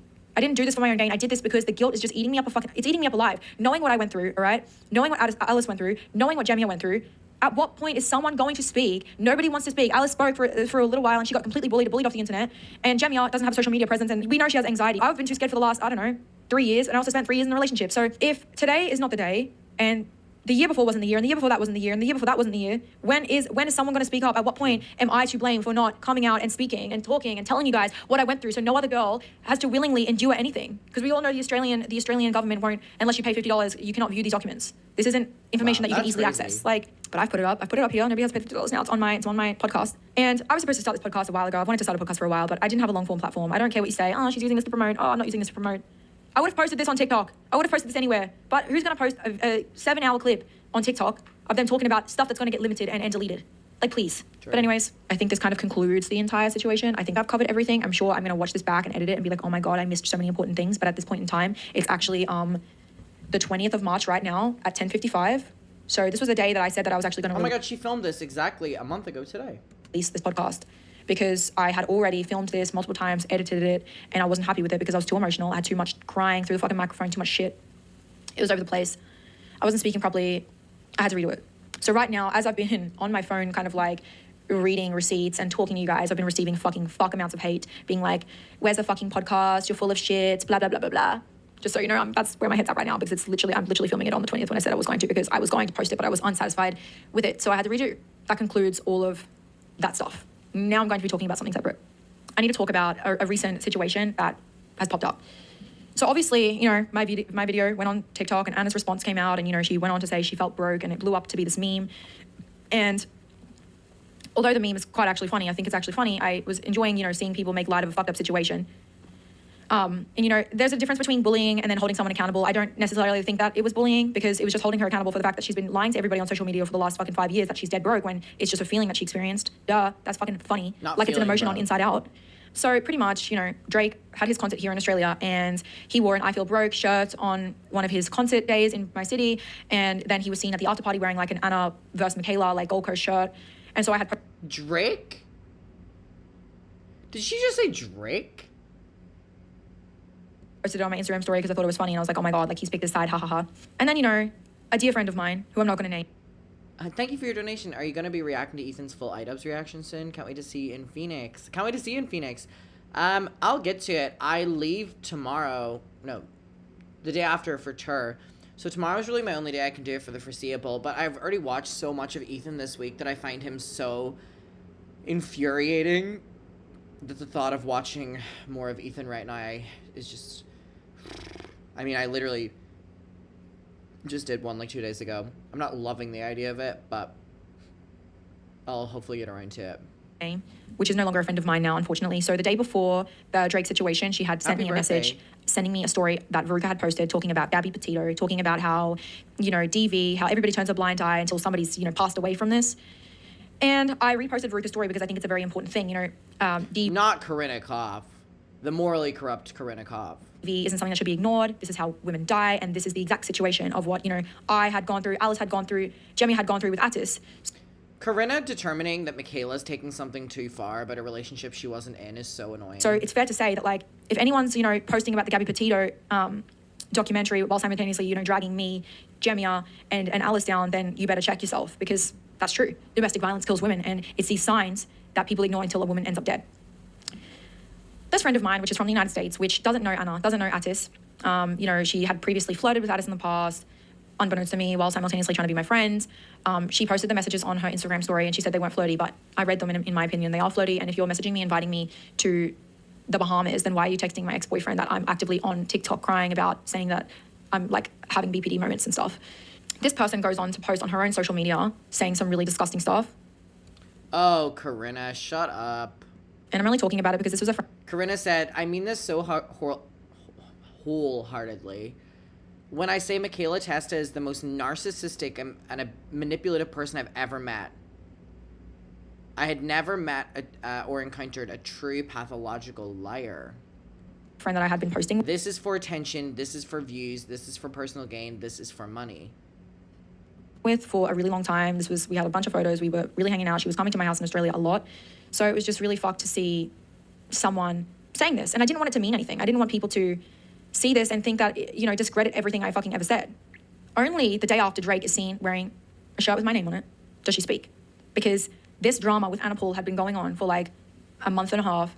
She had messaged me asking me about the drama. I told her all of it. She already knew some of it because we've literally, in this very bathroom over here, I've told her some stuff about the Paul family, and I remember getting teary, and then I was like sitting around and like telling her and stuff, and then she was like, oh my God, like that's so messed up, but like I like that stuff, so like I don't know how, like I just can't relate because I like that type of stuff, like talking about the SA shit that I went through, which was my first red flag, and I thought, I'm talking about SA, and I was unconscious, like what relevance does that have? But whatever, I just thought, that's her personality, she's quite sexual, she's quite vulgar, whatever, like I just let it slide. But I noticed that this person, even after this instance, like I had told her about Atis, I had told her about Anna and things I went through, she would post pictures of Anna on her story, like repost her photos. And, she still kind of like remained a friendship with Anna online, but it wasn't really a friendship. I mean, they barely texted, and anytime Corinna would invite Anna out to do something, like Anna just would never show up or not come, and like, her invites just fell on deaf ears. But I mean, Corinna's invites I showed up to, and I would hang out. We've been to, did I say her name? Oh my God, I said her name, I don't care anymore. It's so funny because she did this the other day on her Snapchat too. And I just look back now and I just feel sad, but like, she was a good friend of mine, I thought. We traveled, we went to Maldives, Dubai, Australia, Bali, Fiji. She's come to stay in Australia for like a month at a time, and we got to know each other really well. My fiance really liked her. We thought she was a really nice lady. She told me a lot of things about her life, and I really thought she was an empathetic, nice person. Damn. But I did notice over time things, that she would do that would upset me, like microbullying, and, she was a little bit of a pick-me, and I noticed with her other friends, she didn't have boundaries with men, and she didn't care about losing friends with men and stuff like that. So it was just really, I just thought, maybe she just does that to other people, but she wouldn't do it to me, but she already did with that stuff. So it was just, anyways, so I was close with this person, and then, Drake wears a shirt. She had already kind of messaged me being like, it's too far about the Gabby Petito stuff. So I was like, girl, what do you mean? What's too far? I don't get it. But I didn't think she'd post. I thought we were just going to have a fight. I thought she's very close-minded, and she doesn't see what I'm trying to say here. I'm trying to say that DV, in all types of DV, can kill women, and that people should be weary. That was the movement behind me reposting Veruca's story. But she didn't have a go at Veruca, she had a go at me. She posts on her story. I literally wake up to this. Like, I'm in Bali. It's my birthday trip. And obviously, I need to do the podcast. I'm waiting and all this stuff. I had redone it. And I wake up, and I check my phone, and I've got all these hate messages on my Instagram. And this is what she's written. I'm done sitting here in silence while other people suffer over someone I have first-hand experience with. The only difference in the situation is she is doing it publicly years later for her own personal gain. This person Like, who's Corinna Kopf to be the one who determines that? You know what I mean? That to me, I'm like, oh, who is you? Like, is attention. This is for attention. This is for views. This is for personal gain. This is for money. How is Drake being a part of this, like, not even in the top 5 craziest parts of the story? Literally. Holy fucking shit. So, that's disgusting. As someone that is trying to say a victim of SA, DV, and just straight up, like, financial abuse and just a bunch of whatever, the wrath of the Paul family, is doing it for money, for views, for gain, for whatever. That's so disgusting and damaging. Like, you're not just shitting on me, you're shitting on all the other victims of them. You're shitting on all of our friends that have come out. You don't know Anna Paul. You don't know Atis Paul. They don't want to know you. They don't want to hang out with you. You've been trying to message them since 2021. And none of them have ever been seen in a room with you. They've never come to any of the things that you've invited them to. You've never spoken to them. And if you have, it's only as of now, since you're publicly defending them. Lol, she low-key eating Corinna up here. Against their own victim. Against me. When this blindsided me so hard because I thought we were friends. It was so, when I tell you I woke up and I thought I was in a dream, I felt sick, I felt like throwing up, I felt like crying. And I did. I cried for so long because not only did I have someone on the internet that was a close friend of mine that people thought that had credibility, calling me a liar, saying that I'm lying about the pools and that she can't stand to see those people suffer because she has a first-hand dealing with me when she was saying she wanted to come over to my house in February first, planning to come to Australia, like, and then she obviously went on to her stories to say the rest of her stories and say, like, continue further to talk shit about me, saying, you know, I talk shit about my friends and then I forgive them and then I'm all this and that. Like, yeah, and who cares, Corinna? I'm talking about sexual assault, DV, and shit that not just me, but Alice, Jemia, Bailey, Lilith.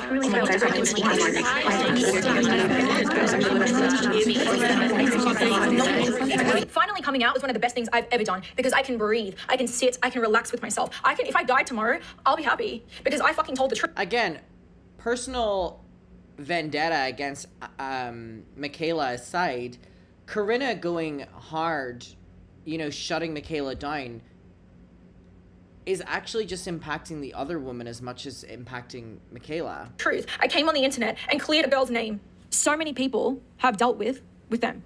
There must be something wrong with you to be able to just jump online and just straight up slam me to the ground. If this is so serious, if this is as serious as you say, then it should be handled privately. Shut up. As someone that has... I say this in the nicest way possible. I think you need to self-reflect and realize why no one is consistent in your life. Fuck you, Corinna. Fuck you. God. What is a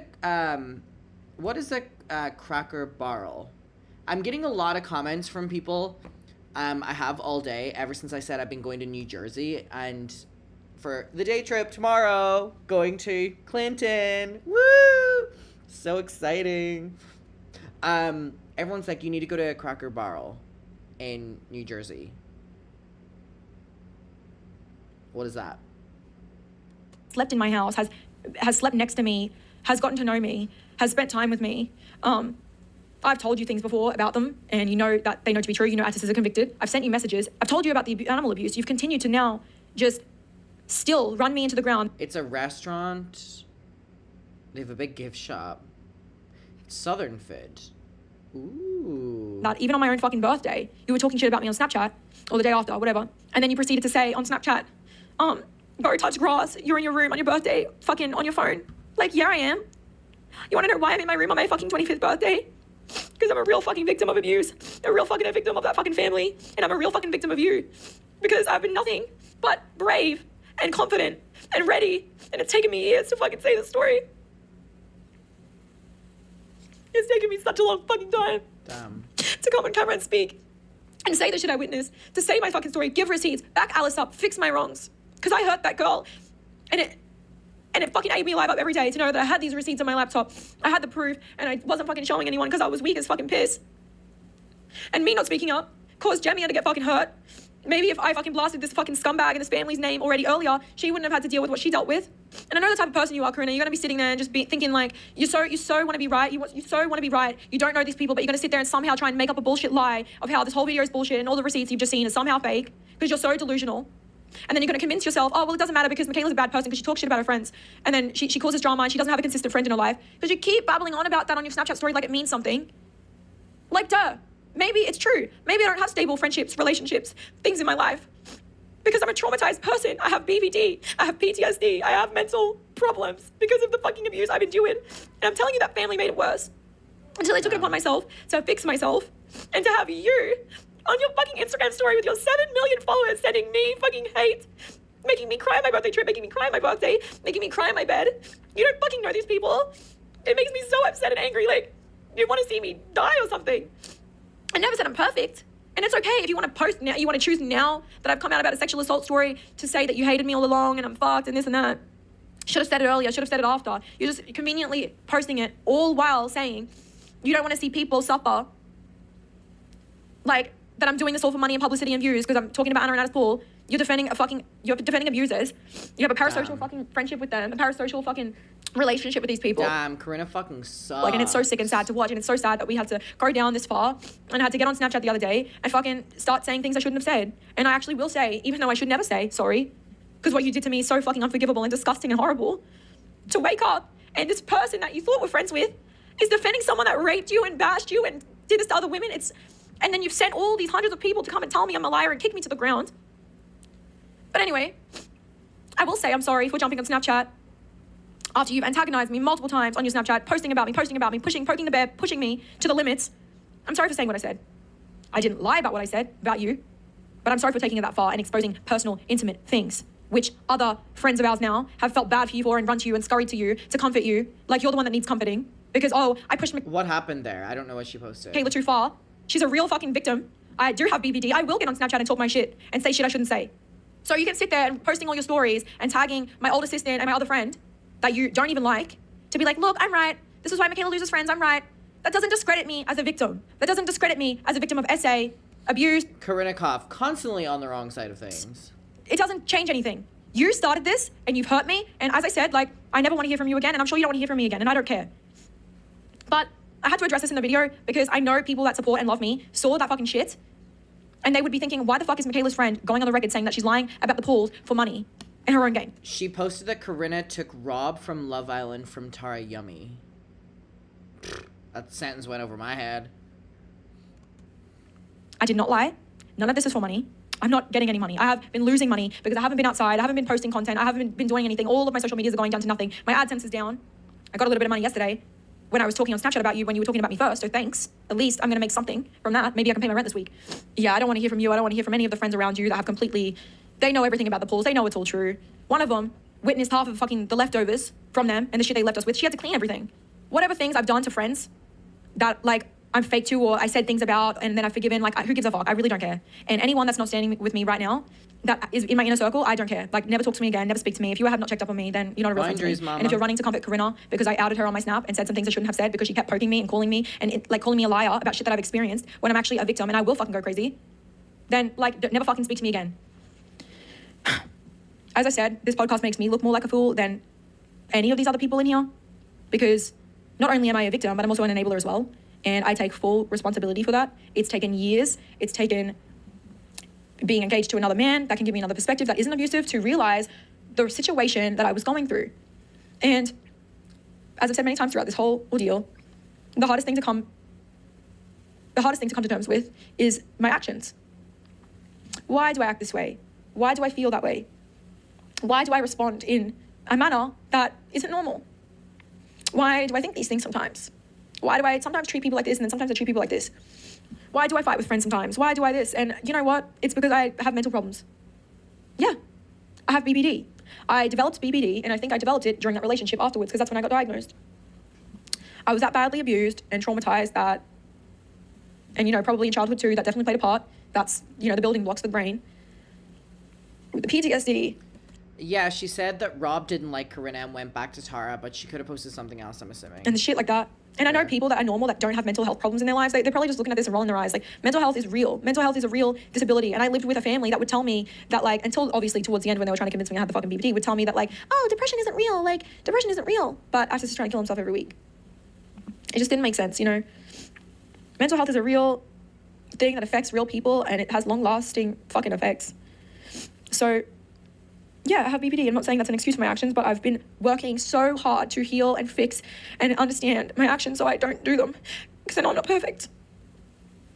And it feels so out of my control. It feels so out of reach, so out of touch, so out of everything. But I'm posting this so I can breathe. I can know that I'm saving a girl from experiencing what I experienced. I'm fixing what Alice had to go through somehow if I have a shred or a crumb left of fucking audacity to even say that. But, you know, I participated in what happened to her. And I want to fix that now.